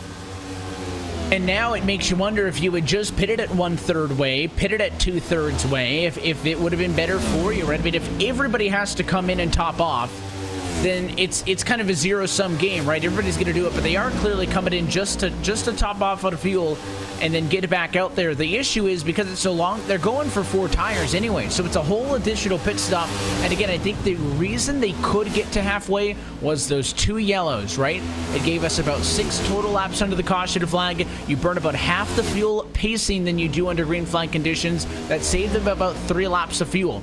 With those 3 laps in their pocket, they could get to halfway, Nolan, but with no yellows yet in the second half, they're going to be short. And the thing with iRacing is you're not guessing on fuel, right? In the Cup Series, you're talking to your gas man and you're asking him, did you get it full, right? How much spilled out? How much you got left in the gas tank? It's not going to matter, though. There's a caution flag, and this will change up everything. And there are cars littering the front straightaway. And I have to wonder where this started. Was it maybe Connor Horn, who was apologizing on the radio? He's well off in front of this, so I don't know what happened, but David Washington's furious. I don't blame him, and I think I know exactly why. I don't think it was Connor Horn. How about Chris Rabel rear-ended while attempting to enter pit road? I think that is exactly what happened for the caution period, and this is good news for everybody that just pitted under the green flag. They'll cycle back through to the race lead. That's the case. Nieto gets right in to Chris Rabel as he's trying to pit. And there's a discussion now. Chris Rabel said that he said over the radio that he was coming down pit road. That's over the driver voice chat. I mentioned on that first pit stop we saw from Kevin Kingnolan, he nearly got his door ripped off. I think that Chris Rabel certainly called it, but I think he also hit the white line and bounced up. And I think if he doesn't bounce up, he doesn't get hit. And I think that it's almost a little bit on both. I think that you probably could have given him more space, but I think Chris Rabel made a mistake on pit road, bounced off the white line, and certainly came back up the hill a little bit. So those who did not pit are down pit road this time, and those who already pitted need to hope that they were still on the lead lap. It's going to be a mess trying to clean this thing up. I think my argument for Rabel is the fact that he bounced up, yes, but it wasn't by all that much, right? It was only about a couple of inches, and you'd think surely that wouldn't be all it would take for Sam Nieto to rear-end him, right? I mean, I have a feeling that Nieto, with how square the hit looked, he was going to be hitting him regardless if he had bounced off the apron or not.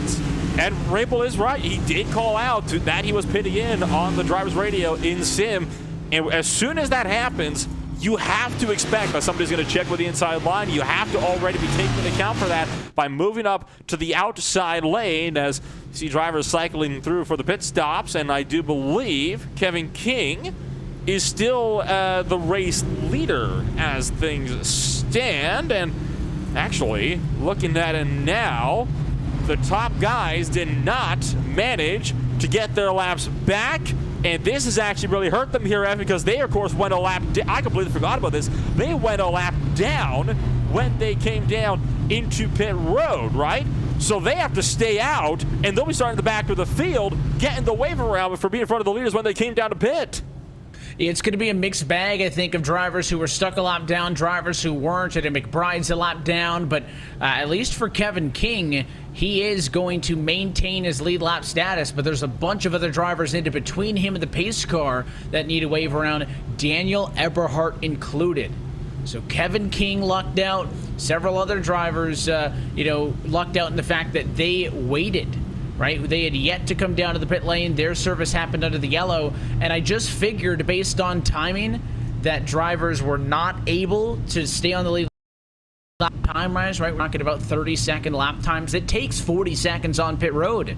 So I thought maybe with the timing of the yellow flag, maybe they hadn't gotten lapped yet, but they're all getting waved around. Now, it's not going to hurt them tire-wise because they're brand new, right? You have to forego pit service to stay out and get away by, but the problem is they're all going to be towards the rear, and this is completely going to turn the battle for the race lead on its head because it takes several major competitors out of it, and Kevin King, Agnell Phillip, and Andrew Freenach now become your top three, and Daniel Eberhardt, arguably the dominant car of the night, is way, way back in traffic.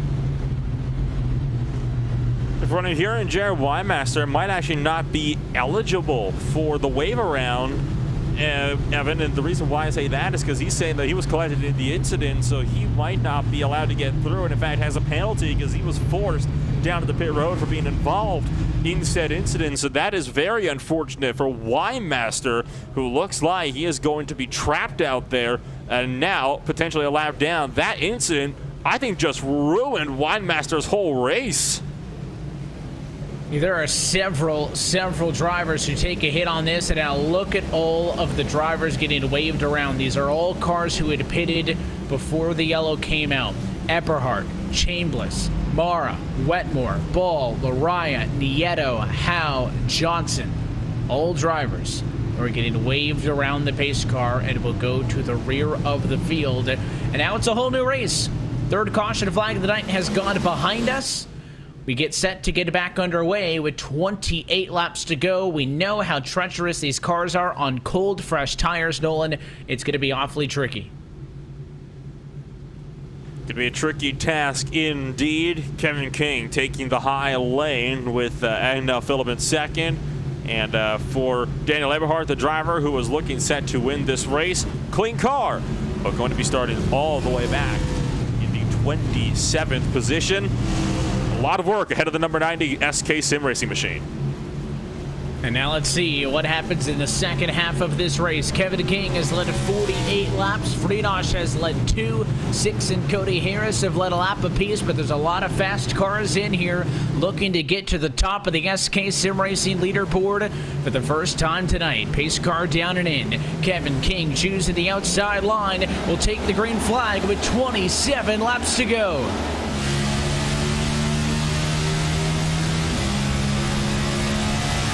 On board with Brandon Six, who is just down in 5th place and trying to follow Bradley Burke around the outside line on the restart. And Freenach going to get a bit loose out of turn number 2, but going to hang tough with it down to the turn 3. And not worried about the race leaders, worried about that the guys in the back can hold on to this, right? There's a lot of fast cars going to be trying to pick their way through the field. And just as I say it, back in the field, caution flag will fly. They're spinning off of turn number 4. Danson is slow. And I wonder if it started with Danson. It did. I think it'll be contact between the 38 and the 6. Nolan wasn't trying to jinx it, but typically late race incidents don't come from up front. They come from people in the back. And before I could get the words out of my mouth, they were spinning behind off of turn number 4. We'll take a second look and see what happened between Matt Danson and Thomas George. Oh, George just got loose through turn 2, and there was nothing Danzig could do. Great save from both of them, but the caution comes out, and oh, Washington just barely getting around a slow Matt Danson as well. Daniel Everhart got through that clean as well. There you see it. Just nothing Danzig could do. Had almost no time to react. And that is those cold, fresh tires.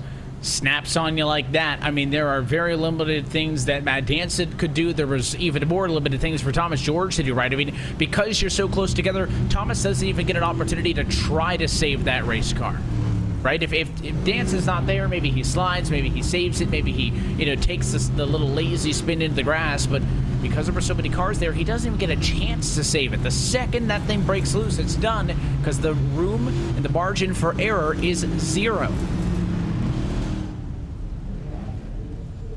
Good grief. I tell you what, that had the potential to be a lot worse than it was, right? Because that was mid-pack, or I guess, shall we say, second half of mid-pack.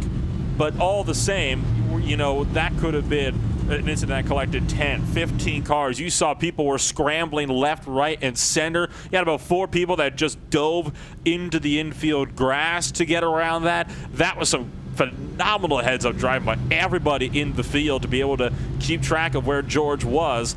And I have to ask, do you think that might have been related to potentially cold tires?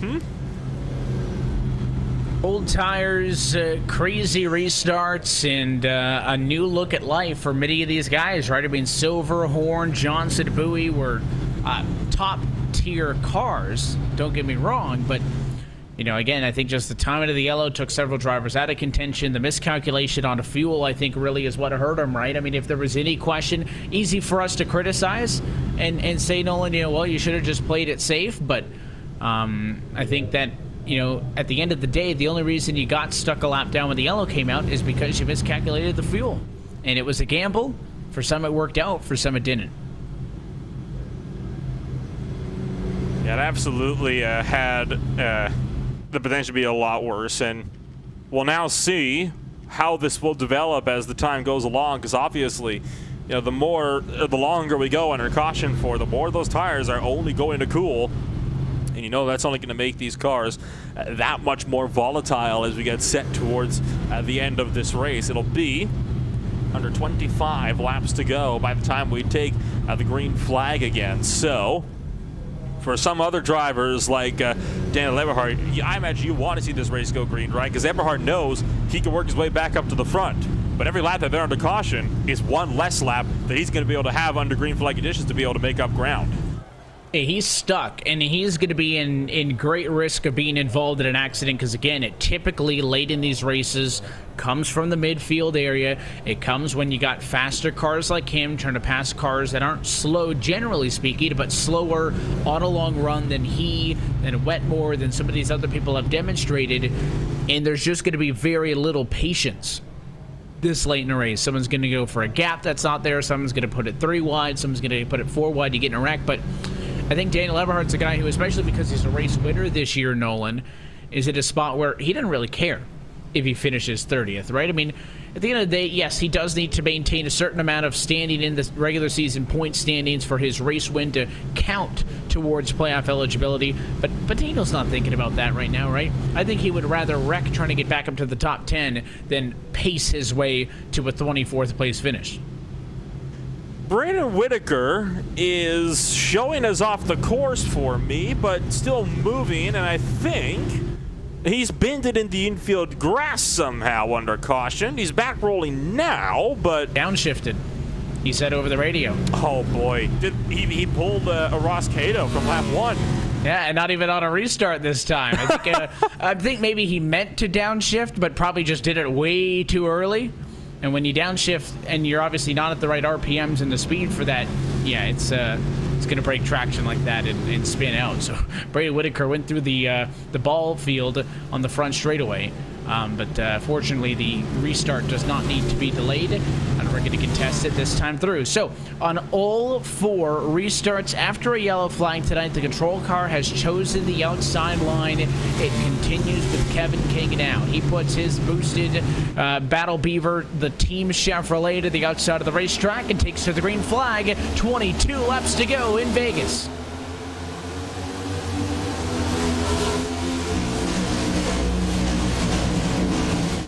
And into turn number 1, already Kevin King starting to break away, wrecking in turn number 2. And is Daniel Eberhard involved in this one? He is! Eberhard involved in a big way. And just like that, the favorite, I imagine, to win the race tonight, collected in a major incident. This is the 3rd week in a row that something like this has happened. Not to Daniel Eberhard, right? But remember, the first 2 races was Agno Phillip. Seems like Phillip's curse has rubbed down on Eberhard now for round 3. And it's just tough. You see, looked like some sort of a checkup going off it into turn number 1. The 5 was a little bit slow. It checked up Cohan, and just Jeremy Miller ended up in the middle of all of that. They went 3 wide, wrecking to the outside. Eberhard gets a hip check from it. Looked like he almost survived it, then got a second hit. And I don't know if this counts as a commentator's curse, Nolan, because I was just talking statistically speaking. It's probably going to happen where he was, and right on cue, middle of the field, an incident breaks out, and Eberhard's in it. I know Eberhard's probably going to blame you for that one. It's so unfortunate, though. I mean, he was doing so well earlier on, and you hit at the exact wrong time, and it just bit him big time, and that is a huge hit. Yeah, just nothing he could do, and I'm pretty sure that blew his motor as well, so he was not able. He did have to take the tail back to pit road, by the way, so that is an end to Daniel Eberhard's night. Gosh, I feel bad for him. I mean, he really deserved to win this race. He led by far the most number of laps out of anybody tonight, and he just hit it at the wrong point, and chain reaction has just bit him for it. A tough break. It all falls apart. It started with that untimely yellow at lap number 102, and it snowballs into getting stuck back in the midfield. Continues into several restarts and eventually involved in an accident. A lot of the drivers who got torn up in that were top 10, top 15 cars. Again, only about a handful of them had pitted before that lap 102 yellow, so a majority of the field was able to pit under the caution flag and be okay. For those unlucky few, this has been not good for them. And again, they need green flag racing. I think even at the risk of that happening, they would all rather have the green flag laps to try to race their way through the field than just pace themselves around towards the rear. And this thing now, getting into the situation where I think we expected this, right? I thought this race was going to have double-digit yellows, and in theory it could still. But when you got a wreck at lap 4, a wreck at lap 9, I'm thinking this is going to be an ugly race, right? We get the 102 yellow. That breaks things up, and now, just like at the start of the race, 2 quick cautions, 5 laps apart, on cold tires. According to the trends, should be able to go green. Now I think it's going to be a little bit different, the fact that, yeah, it's the end of the race. Again, there's going to be a lot of take and no give here. But I really can't predict how the final 19, 18 laps of this race will play out. And I think Kevin King is perfectly content with yellows, because as long as he nails the restart, every time we have a caution, that's 4 laps that nobody can use to pass him. I think, honestly, actually, in some cases, even if you are the race leader, but the worst time to have a caution, I think this is something that a lot of people would say universally, unless you're somebody that was really off pace and got screwed early on in the race, is a late race caution. Nobody wants to see that, because this is how it usually turns out, right? It's all fine and dandy when you're all spread out over the course of the field. I mean, yes, every single battle on the track, the closer you get to the end of the race, it is going to get that much more aggressive. But the battles are isolated, right? You've got 4 cars here, 6 here. That's about the biggest packs you got, though.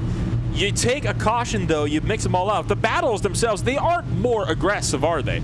They're just in such a much tighter proximity to one another. So you got all of these battles that mingle into one big, large, chaotic mess on the opening laps of a restart, and that is what really is the cause of a good number of yellow flags. It's not the battles themselves, it's how close proximity they are to a lot of other drivers. And then, of course, you get the other individuals that had nothing to do with these battles, like the Eberhards, who are just trying to mind their own business, and they just get caught up in the crossfire.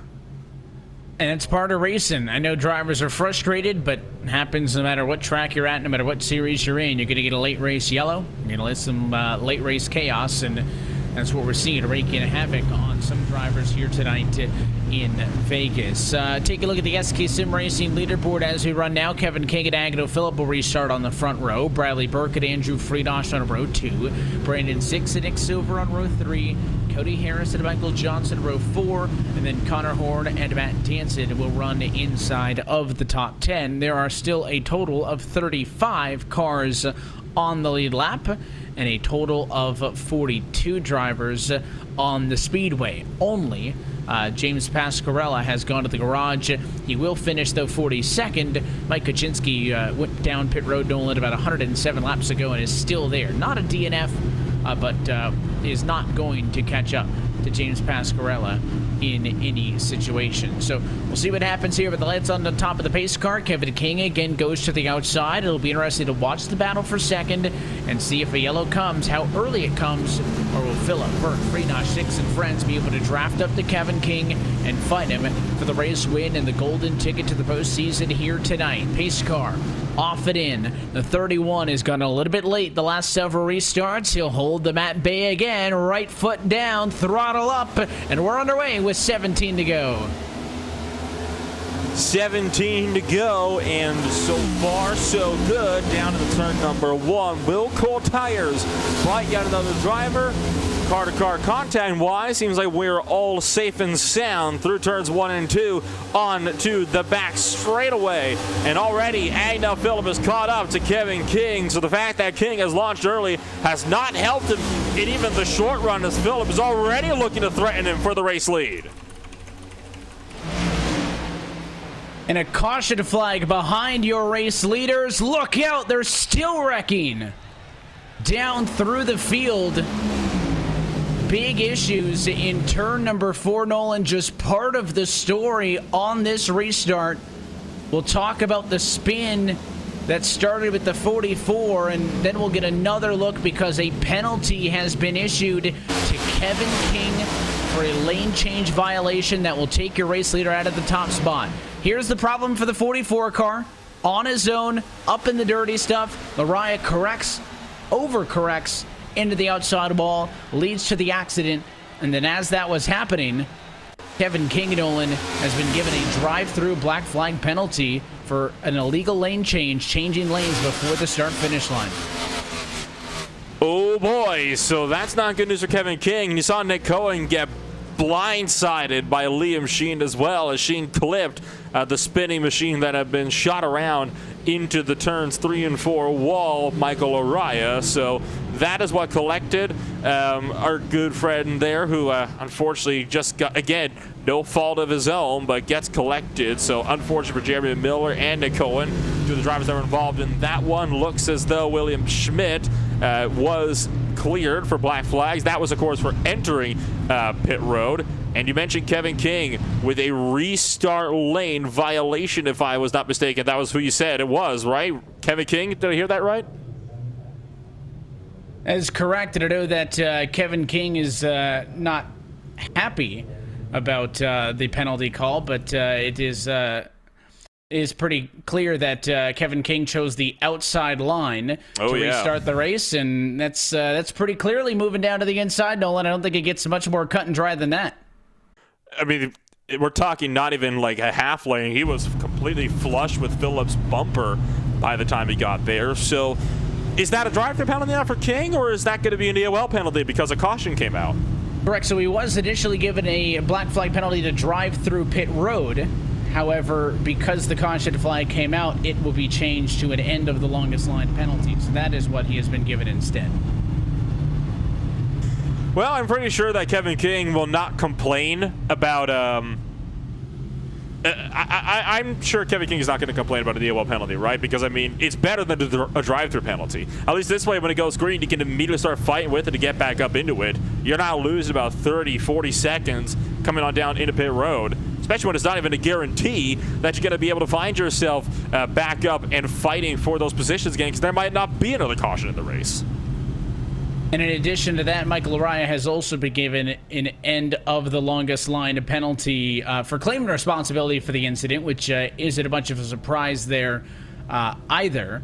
He had the self-spin, went into the outside wall, so no surprise there with Michael Araya. He'll get the end of the longest line penalty as well, but of course it's a tough one for Kevin King because he really gains nothing from that, Nolan, but if you say make it a legal lane change or, at Daytona and Talladega pass below the double yellow, you have an opportunity to remedy that on your own by simply giving up the position to gain, right? He doesn't pass anybody, so because he doesn't pass anybody, he can't simply yield that advantage.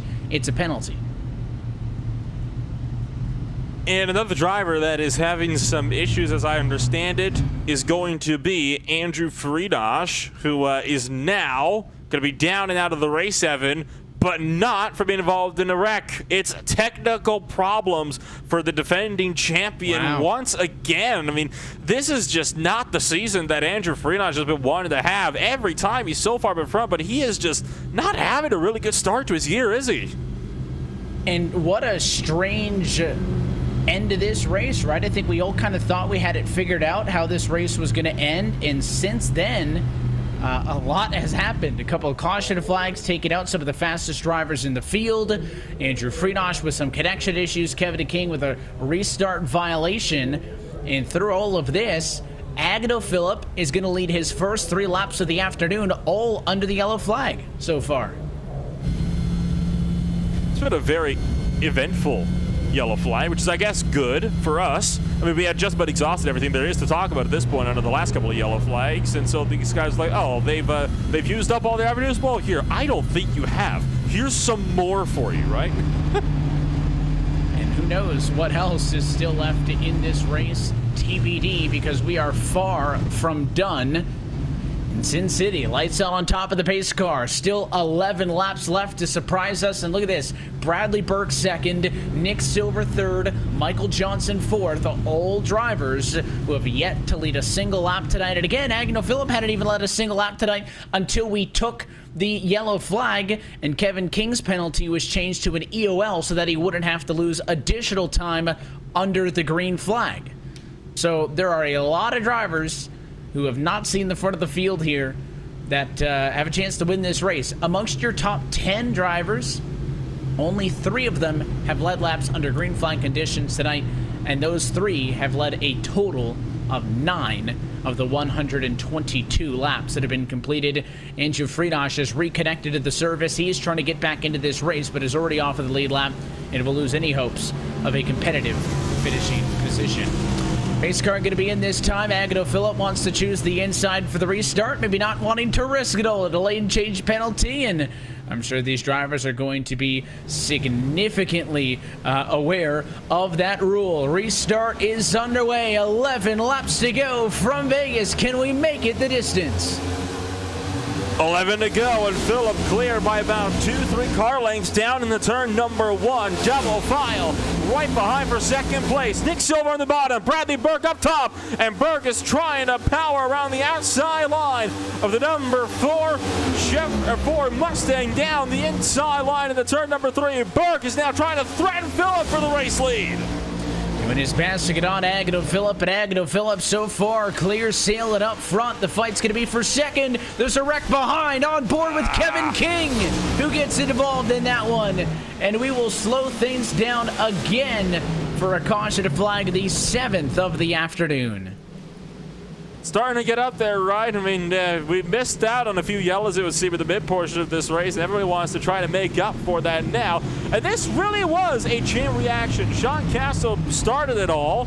He got loose. Then came San Nieto. Wetmore got into them. Then it was Thomas George to get rear-ended by Josh Ball. That was a very, very huge, according to the fact of epic proportions, that kicked off on the second incident. You see the field going super slow here at the 3 and 4. They're just waiting for the pace car to catch up to them. And this might set us up for one more look. Let's see here. You're going to see the 2 of Nieto get loose. The 52 of Castro's getting loose at the same time. Nolan, again, on the cold tires, everybody gets a little bit loose, and Again, there was just no opportunity for Sam Nieto to catch that race car because Tom Wetmore was right there. Casto had time to save his car because he had a gap back to Tim Johnston, but there was no margin for the 2 car to catch it. Wetmore got into him, the 6 got turned, and a lot of race cars went around, including Kevin King, who was just sent to the back courtesy of that penalty. Ay.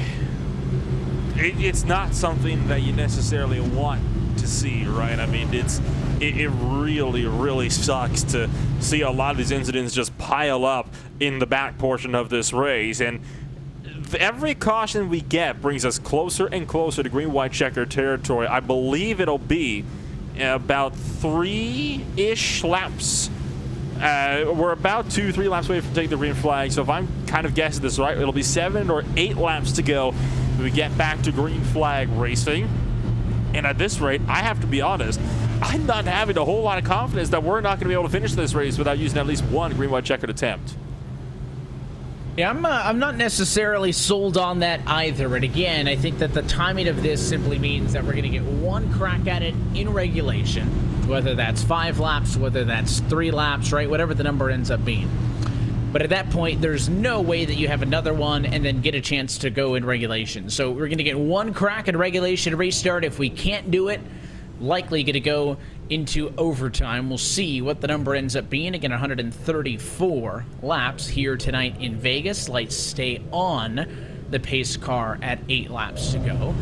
So we'll likely get the 1 to go at 7. We'll take the restart with 6 to go. So maybe there's hope in it for another regulation restart if we get another caution. But I think it's an awfully small window, certainly. But my guess is going to be 6 laps. I think that's a pretty safe bet to go with for when we're expected to take that green flag. 6 to go. I would be surprised if we had 1 more lap at this point. That would be with the lights on atop the safety car, but the way trends have started to go, we're not going to be able to be getting another restart, or we're not going to be able to run this race going into the end the way the trend has been developing, right? I mean, it has been just complete chaos out there on the racetrack with drivers still attempting to work their way through. You got a couple of people that were damaged in prior wrecks who are now obviously with that damage starting a bit further up the field because of incidents like the one that we just had, sending yet more drivers to the rear of the field. All the while, Agnew Phillip remains unchallenged essentially for the race lead, and Phillip has been leading races in race-winning positions 2 weeks in a row, once at Daytona, once at Auto Club. Both times it fell apart through no fault of his own. We'll have to see if maybe this is that race where Phillip can finally go and get his first win on the season. Agnew Phillip has had such a strong start to 2022, but is looking to break through and put himself in victory lane and get himself locked into the postseason here in 2022, where I think we all expect him to end up anyways. But certainly Agnew Phillip, somebody who is capable of finding much success if he can continue the already 2-time race winner in the Full Throttle RealSimRacing Cup Series, having competed in 2020 on a limited schedule, a full year in 2021, and now I think a full-fledged title contender here in 2022. Lights out on top of the safety car, so your call was correct, Evan. About 6 laps to go when we take the green flag.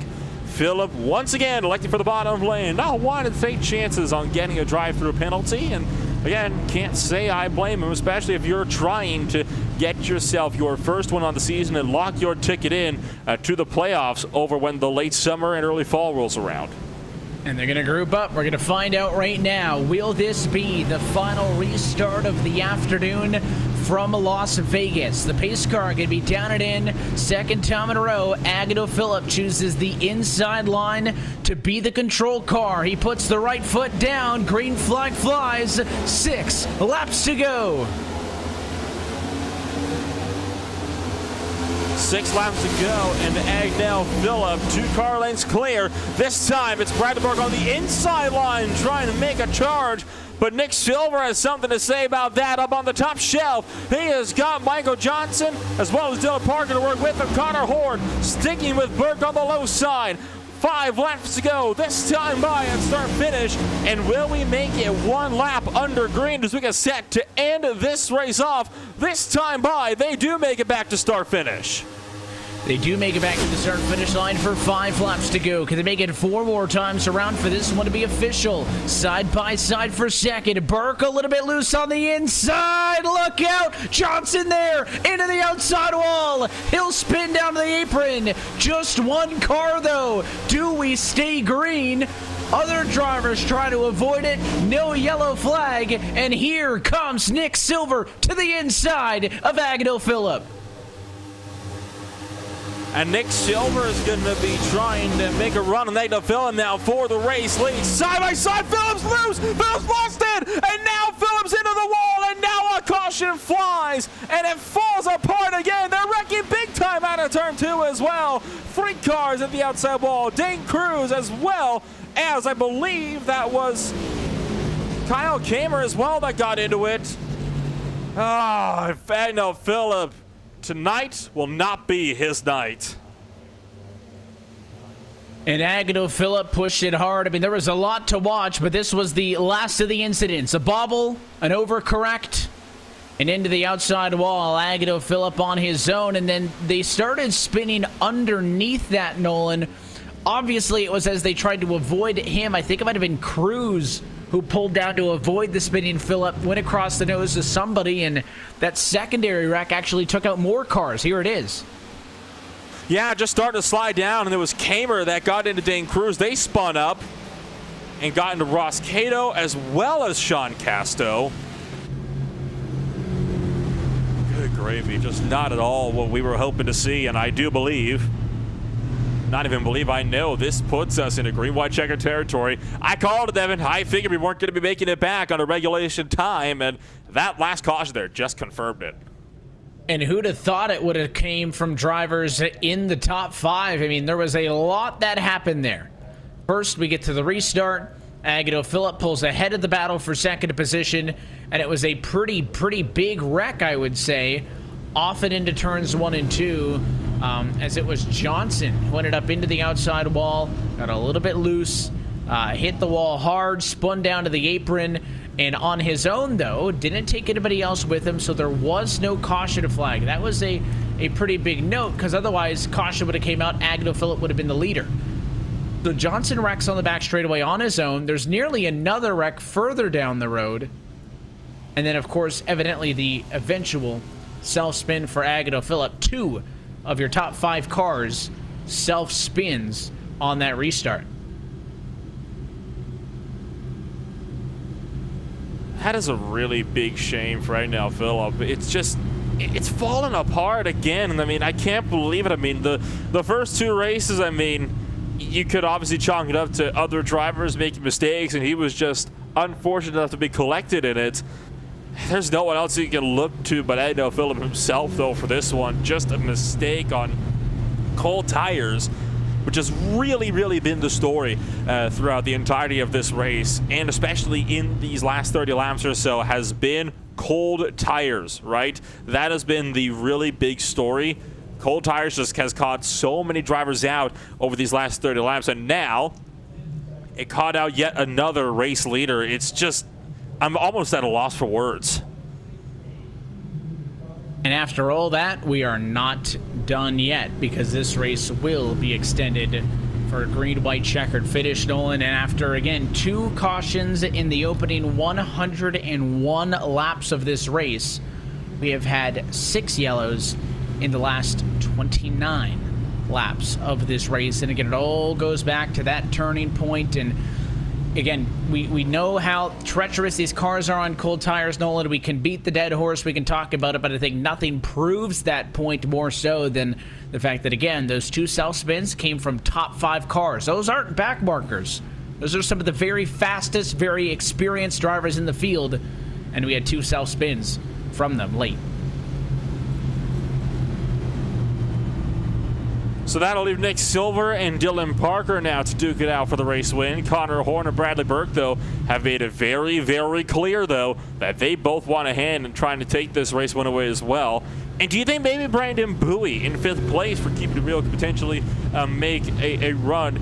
at the race win tonight, or if not even a race win, at least a podium.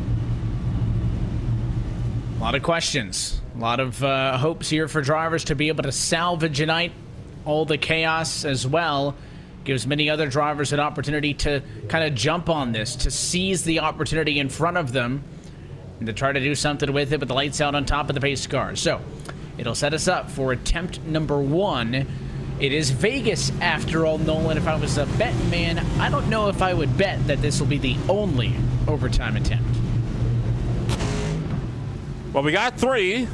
Question is, will we be using all 3, or will this be a one-and-done situation? Will it be in the middle, and we'll only use 2? One way to see, and that's to kind of sit and see how this race could play out. All they need to do is make it back around once, though. You can wreck as much as you want on the last lap. At that point, it doesn't matter. You just need to make it around to that last lap of the race, and at that point, the race is official. That's all that matters, is will this race be official on this first attempt? Nobody claiming the most recent yellow flag, so that one will go to a post-race review as we get set to take to the green flag this time by. Front row, Nick Silver and Dylan Parker on the front row. Neither of these drivers have led a lap under green flag conditions here tonight. No laps led for Connor Horn, Bradley Burke, or Brandon Bowie inside of the top 5 one way or another. It'll be a surprise winner this afternoon from Las Vegas. Pace car down and in. Silver chose the bottom. He goes early. 2 laps to go. 2 laps to go, and the green-white check is underway. Parker clears in front of Connor Horn for second place. They're going to try to make a run on Nick Silver, trying to see if they can maybe gang up on the number 4 Ford Mustang just up the road. Parker's closing in. He's got the draft. Silver goes defensive. And Dylan Parker looking for the outside line. One car crashing on the back straightaway, but no caution. There is a caution. They're not going to make it back. And Dominic Howe is the result for us to go to green-white checker number 2. And it was Dominic Howe on his own. Off of turn number 2. Caution flag comes out. Race leaders were able to get away with a single car spin on the back straightaway. Nolan, a couple of laps ago, they were not able to get away with it tonight. And again, it's not much. Just on his own there. Lost it. Oh, and a terrible spot, though, to hit that angled wall. Very Jeff Gordon-esque into the fence. And Dominic Howe claimed it pretty immediately, but an unfortunate incident. I believe even more recently, I'd imagine. I think this was 2018, if I'm wrong, but I think it was Austin Cindric in the Xfinity Series hit the same wall right head on, just like Gordon did, and much like Dominic Howe lifted off of the ground all 4 wheels from hitting where that wall juts out to allow the emergent vehicles to come on in. They do have safer barriers there, IRL. Now, they didn't at the point when this track was scanned in by iRacing. It's just a concrete wall down there, but once again, another good example of why it's a good thing that they're down there now. And typically, I would say if you get a yellow like that coming to the white flag, the race leader's probably pretty bummed about it, Nolan. I don't know how Nick Silver feels about that, right? Because he was under fire. Parker was there, Horn was there. They were all over him. At the same time, though, the next restart could be worse, right? I mean, he did get a pretty good jump on his own. It's that draft that brings it back in. So I think Nick Silver a little bit conflated on how this affects him, but there's no denying that he was under fire. He certainly was under fire, and you even saw Dylan Parker pull alongside in the run down the back straightaway. And Nick Silver is not safe by any stretch of the means. But it's overtime attempt number 2, right? And I wonder if Silver will try to launch a bit earlier this time by, try to get a bit of a bigger gap between himself and Dylan Parker. But the problem is, Parker will no doubt be able, assuming he can get clear again from Connor Horn, right? And that could be a very big if Connor Horn anticipates this restart here from Nick Silver. But it could be a question of, even if he launches earlier, doesn't that then give a bit more of an advantage to Parker or Horn to just run him down to the back straightaway, being that much further back to build up momentum? And now you just sit and you think, right? You almost overthink all the situations, right? I mean, Nick Silver, obviously, you're going to want to get a good jump, but is he thinking, I don't want too good of a jump because I don't want to get way too out in front and be a sitting duck. I mean, he's got plenty of options here for drivers to, you know, kind of strategize around him. And if you're Dylan Parker didn't have the greatest race starts either, Nolan. He got a huge help from the push, courtesy of Connor Horn. Wonder if Nick Silver's asking for help, right? I mean, is there any friendly keeping it real faces nearby? Brandon DeBuy is back in 5th. He'd love to get a push like that. I've been corrected, by the way, with my Austin Cindric memory. It was actually Chase Briscoe. And that doesn't surprise me that I'm wrong there. There was a good number of people that were driving the number 60 car that year. Was it 4 different drivers, 3 different drivers that were in control of the number 60 car? I knew it was one of the 2. Yeah, I guessed wrong. Get it next time.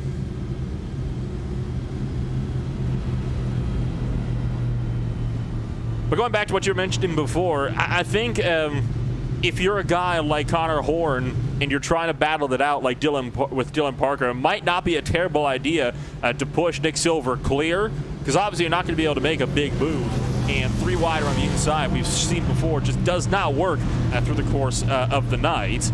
But if you're a guy like Connor Horn, you're going to be starting behind Nick Silver. It's not outside of your best interest to try and see if you can maybe push both of you clear.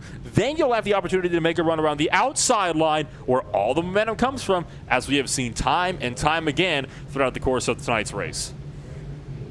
And it's going to come down to probably the last lap, last corner. I mean, you know that you can get a good advantage. That can help you out. You can be a slow restart, and the draft can help you out. But I think much like we saw the weekend with the NASCAR Cup Series, this thing will not be decided until we get to the final corners here from Las Vegas. So I'll put you on the spot, Nolan. Love doing it. I said if I was a betting man, I wouldn't think we're going to get this done in regulation. That was true.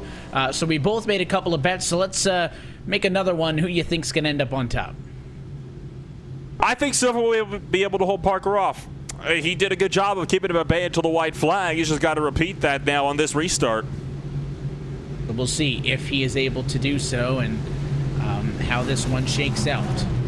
Lights out on top of the pace car. The pace car will dive down pit road this time through for attempt number 2 at a green-white checker overtime finish.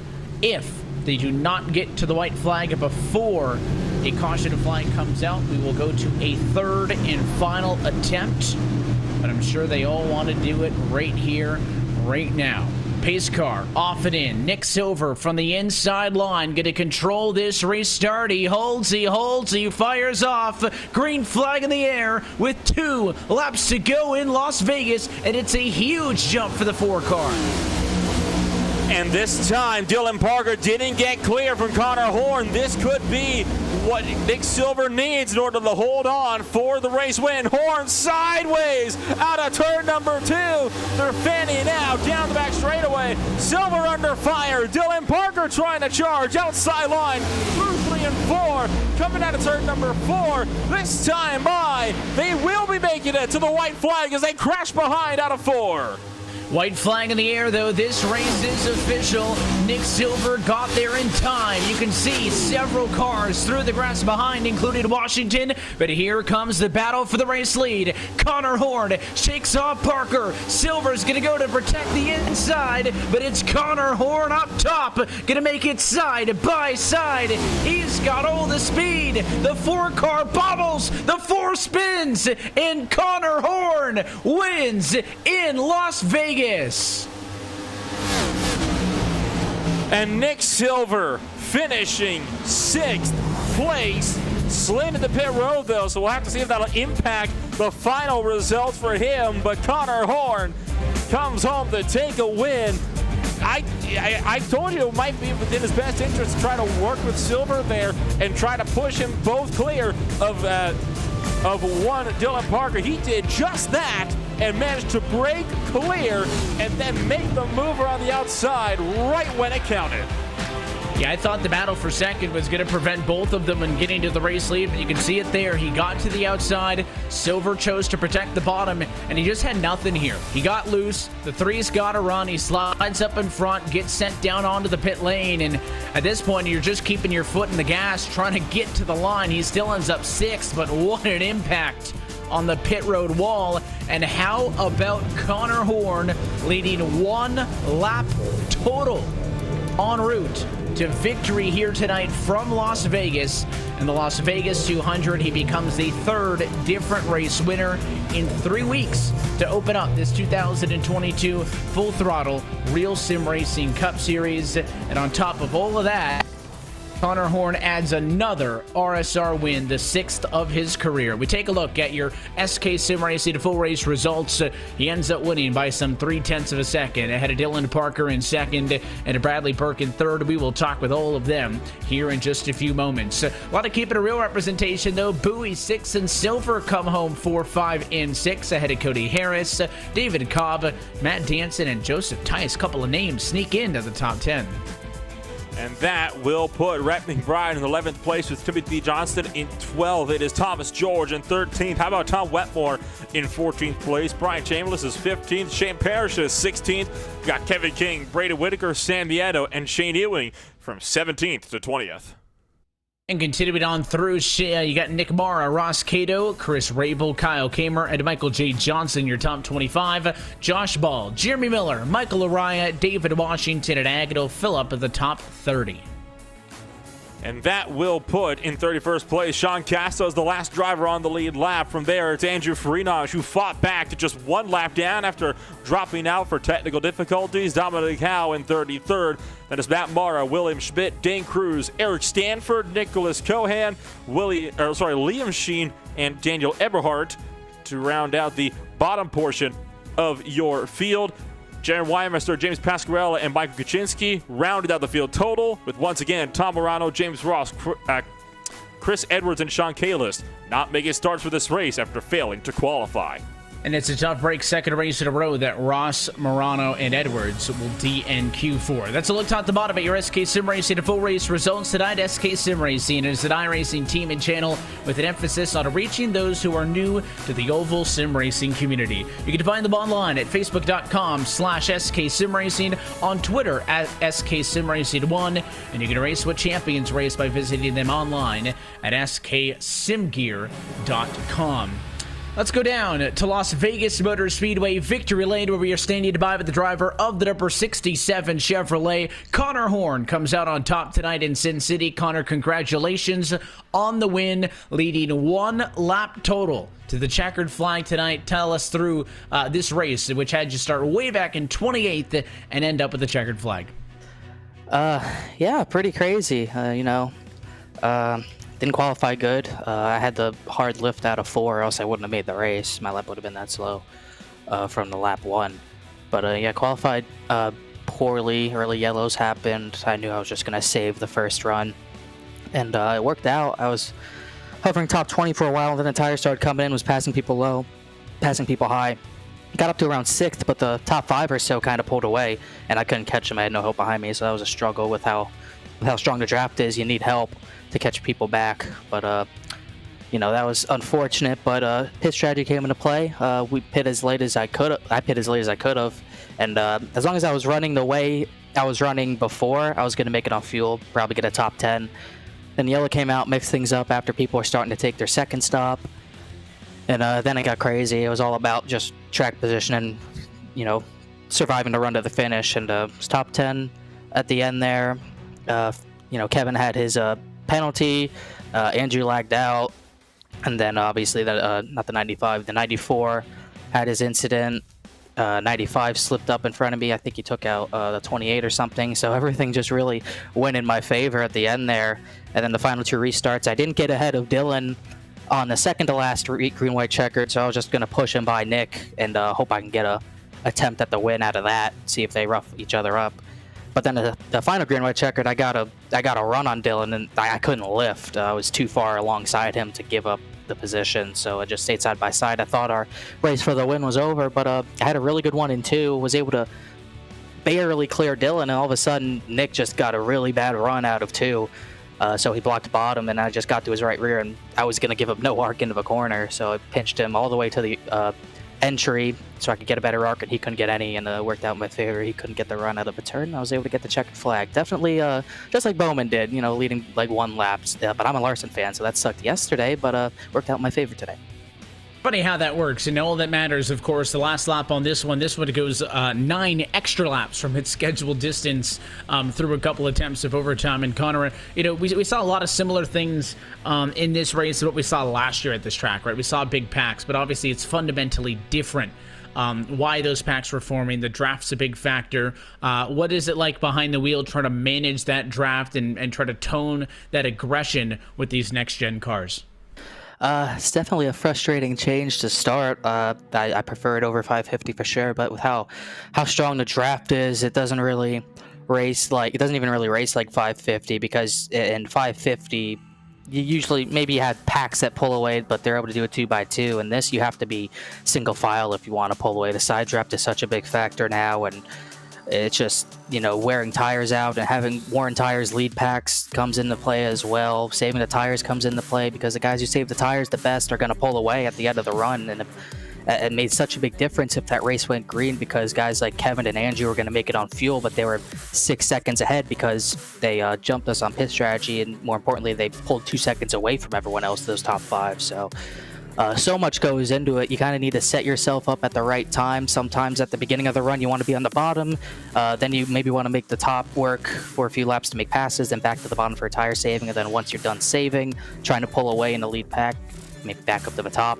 It's just a lot of factors that go into it. And it's definitely, even though sort of the draft may be somewhat similar, it's definitely a very different game for what it was last season with the 550 package at these tracks.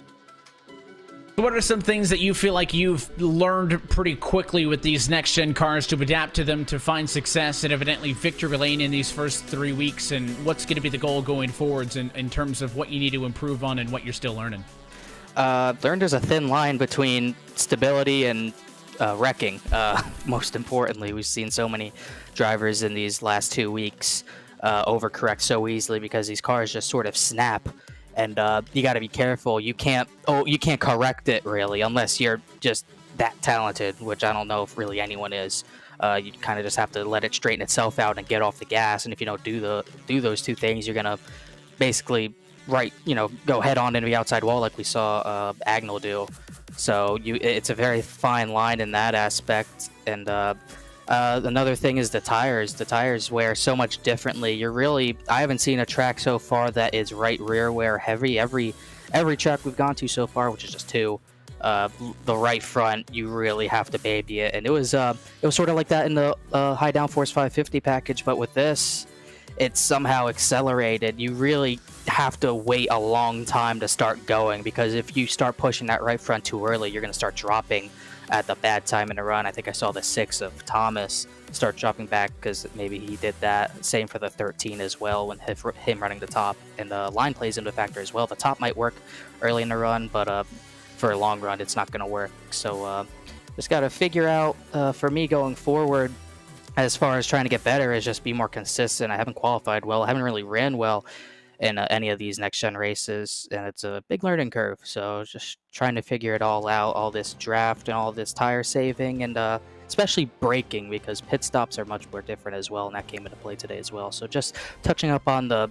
more simple things that I used to be decent at, just trying to nose in with the next gen. Well, we look forward to seeing that process continue over the course of the season. For now, Connor, sponsors and shout-outs to those good folks who makes it happen for you. Smith Sim Racing, all these guys, I appreciate them. We had some pretty good runs in Road to Pro the past week. Christian, Bud, Brandon Coppinger, Connor Hale, Brian Hill, all those guys helping me out as well. Chugging along, got a few guys right on the cut line, so that's good for us. Bernie Lytics for their support, Martin Sports, also Beloved Double Yellow, V-Speed After Dark as well. Check them out as well for the fun races, and just really happy with the result. I haven't won many of these next-gen races, so I'm pretty excited to get it. We appreciate your time sticking around and appreciate you racing with us everybody tonight, Connor. Again, congratulations for the win, and we will see you next week as the 2022 season continues to Phoenix. Thank you. Appreciate it, Evan. The race winner tonight in the Las Vegas 200, Connor Horn, ends up victorious. Tonight we'll go down to our second place finisher in this one. It was a runner-up finish for Dylan Parker, and Nolan, you are stood by trackside with the driver of the 3 car. Indeed I am. Dylan Parker joins us up now in the broadcast booth. And Dylan, you had a tough time of it tonight, working away from 30th place up to second on the grid, and then getting not quite get overtaken, but having a bit of a run with Connor Horn, and you managed to overtake Nick Silver as he spun out on the final lap. Why don't you walk us through that last green-white checkered? Oh yeah, that last green-white checkered, I was lucky to be there, going from the back to the front, back to the back after a bad pit stop, but those last few laps, I was just driving as hard as I could. Connor, he seemed like he was way more smooth with it than I was, but I was just sending it as hard as I could and then hoping I could maybe get some kind of ground on the leader. But that first restart, green, white, checkered, I timed it pretty good, so I thought I had a chance, but that caution kind of ruined that. And the second one I didn't do too well on. But yeah, Connor just got the best of me there, like out of 2, I think. And at that point, I was just taking any points I could get because my last 2 weeks have been pretty bad. So I was just taking points and just going home with it after the race I had. So why don't you talk us through what Las Vegas Motor Speedway is like? It's the first mile and a half of the season we're going to in these cars. Was it about as much as you'd expect it to be, or were you expecting something different? It was completely different than what I thought. I thought it was going to be a bunch of self spins and pretty loose through the run, but it was way more tight than what I thought it was going to be. I didn't really expect much whenever it came to tire saving. I just kind of winged it and just ran whatever line I want, and it kind of worked. So, you know, I just done that all night, and it seemed to work getting in the top 10. So it didn't drive how I thought, but it drove to my liking, I guess, since I was able to get to the front twice. And looking forward into the next week, it'll be, of course, Phoenix Raceway in 1 week's time. Very different facility than Las Vegas. What's your thoughts coming over into Arizona? Just to finish. I'm not a fan of Phoenix. That's the main reason why I came into tonight, just hoping to get all the points I could, because Phoenix is not my strong suit, and I have not driven it in the next gen yet, so it's going to be interesting to go into that race.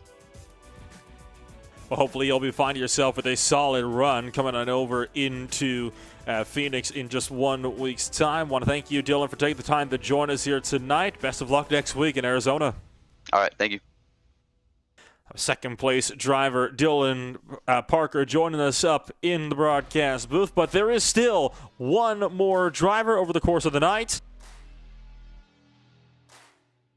We talked about how how Dylan Parker had gone 30th to 2nd, but Bradley Burke arguably doing one better, 35th to 3rd for you, Bradley. Didn't fall together for you in qualifying, but it seemed to really fall into place once the race came around. Yeah, can you guys hear me all right? Yeah, we got you. Okay, awesome. Yeah, I mean, it was kind of my strategy just to start in the back. I've had really bad luck with getting caught up in wrecks.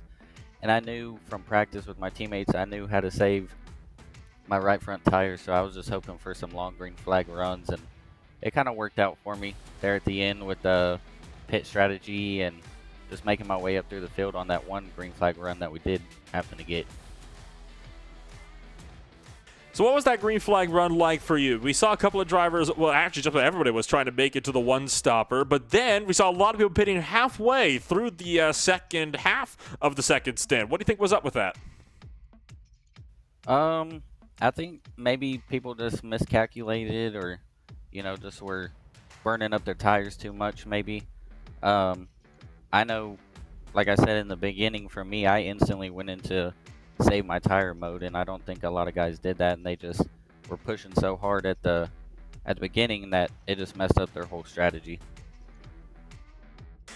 And do you think the strategy for a one-stopper versus a two-stopper will be as debatable for you guys coming on over into Phoenix, or do you think you already got a pretty solid plan in mind of what that race might look like? I'll be honest with you, I'm not really sure about Phoenix.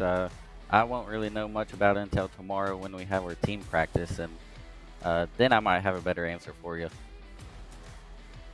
Well, hopefully you'll be able to figure out the strategies. Obviously, the pit stops can make or break races, but especially at Phoenix, where it's very easy to go down 1, if not 2 laps at a time per stop. Thank you, Bradley, for taking the time to join us here tonight, and hopefully we'll be seeing you up here again in the broadcast booth in 1 week. Yeah, I appreciate you guys. Thank you for the interview. Thank you for the broadcast. And I just want to give a shout out to my team, Flat Out Motorsports, and Get Wet for being on the car. We've got a pretty good start to the season so far, so hopefully I can talk to you guys again soon. Bradley Bird joined us up here in the broadcast booth from third place. And Evan, that will do it for our podium drivers.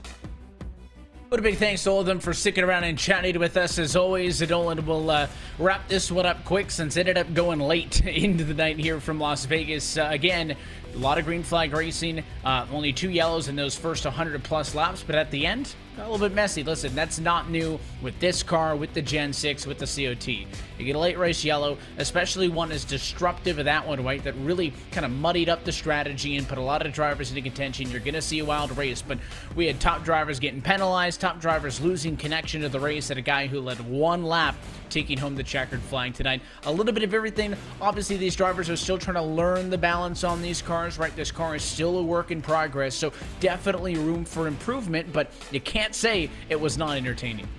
Oh, no, you absolutely can't. I mean, this race was just entertaining to the max. I mean, you really can't deny that when you come to Las Vegas, you're going to have an entertaining Cup Series race, but especially with the group of drivers that we got out there on the track. I mean, it's just nonstop action from start to finish, and we saw that over the course of the day. Sure, it didn't end as clean as it might have liked, but we had a nice clean run in the middle. Hopefully, we'll be in for a few more in Phoenix next week. It'll be a championship preview next week when we head to the site of the title fight. Instead, it's a points race for round number 4. Until we head, though, a little bit more east from Las Vegas down to Phoenix. That's it here for us tonight from the entertainment capital of the world. So on behalf of our entire team at RealSimRacing, RaceSpotTV, and for our partners at SK Sim Racing, I want to thank you for tuning in. And, of course, on behalf of our entire team, for our producer, Hugo Luis downstairs, for Nolan Rempel, myself, Evan Pasoko, thanks for joining us, and congratulations to Connor Horn, the 3rd different driver representing the 3rd different team to win to open this 2022 season. The title fight rolls on next Monday night, March the 14th, for the virtual Phoenix Raceway. That race and every race of the 2022 Full Throttle Real Sim Racing Cup Series can be found exclusively here on RaceSpotTV. Till next time, good night from Las Vegas. Connor Horn hits the jackpot.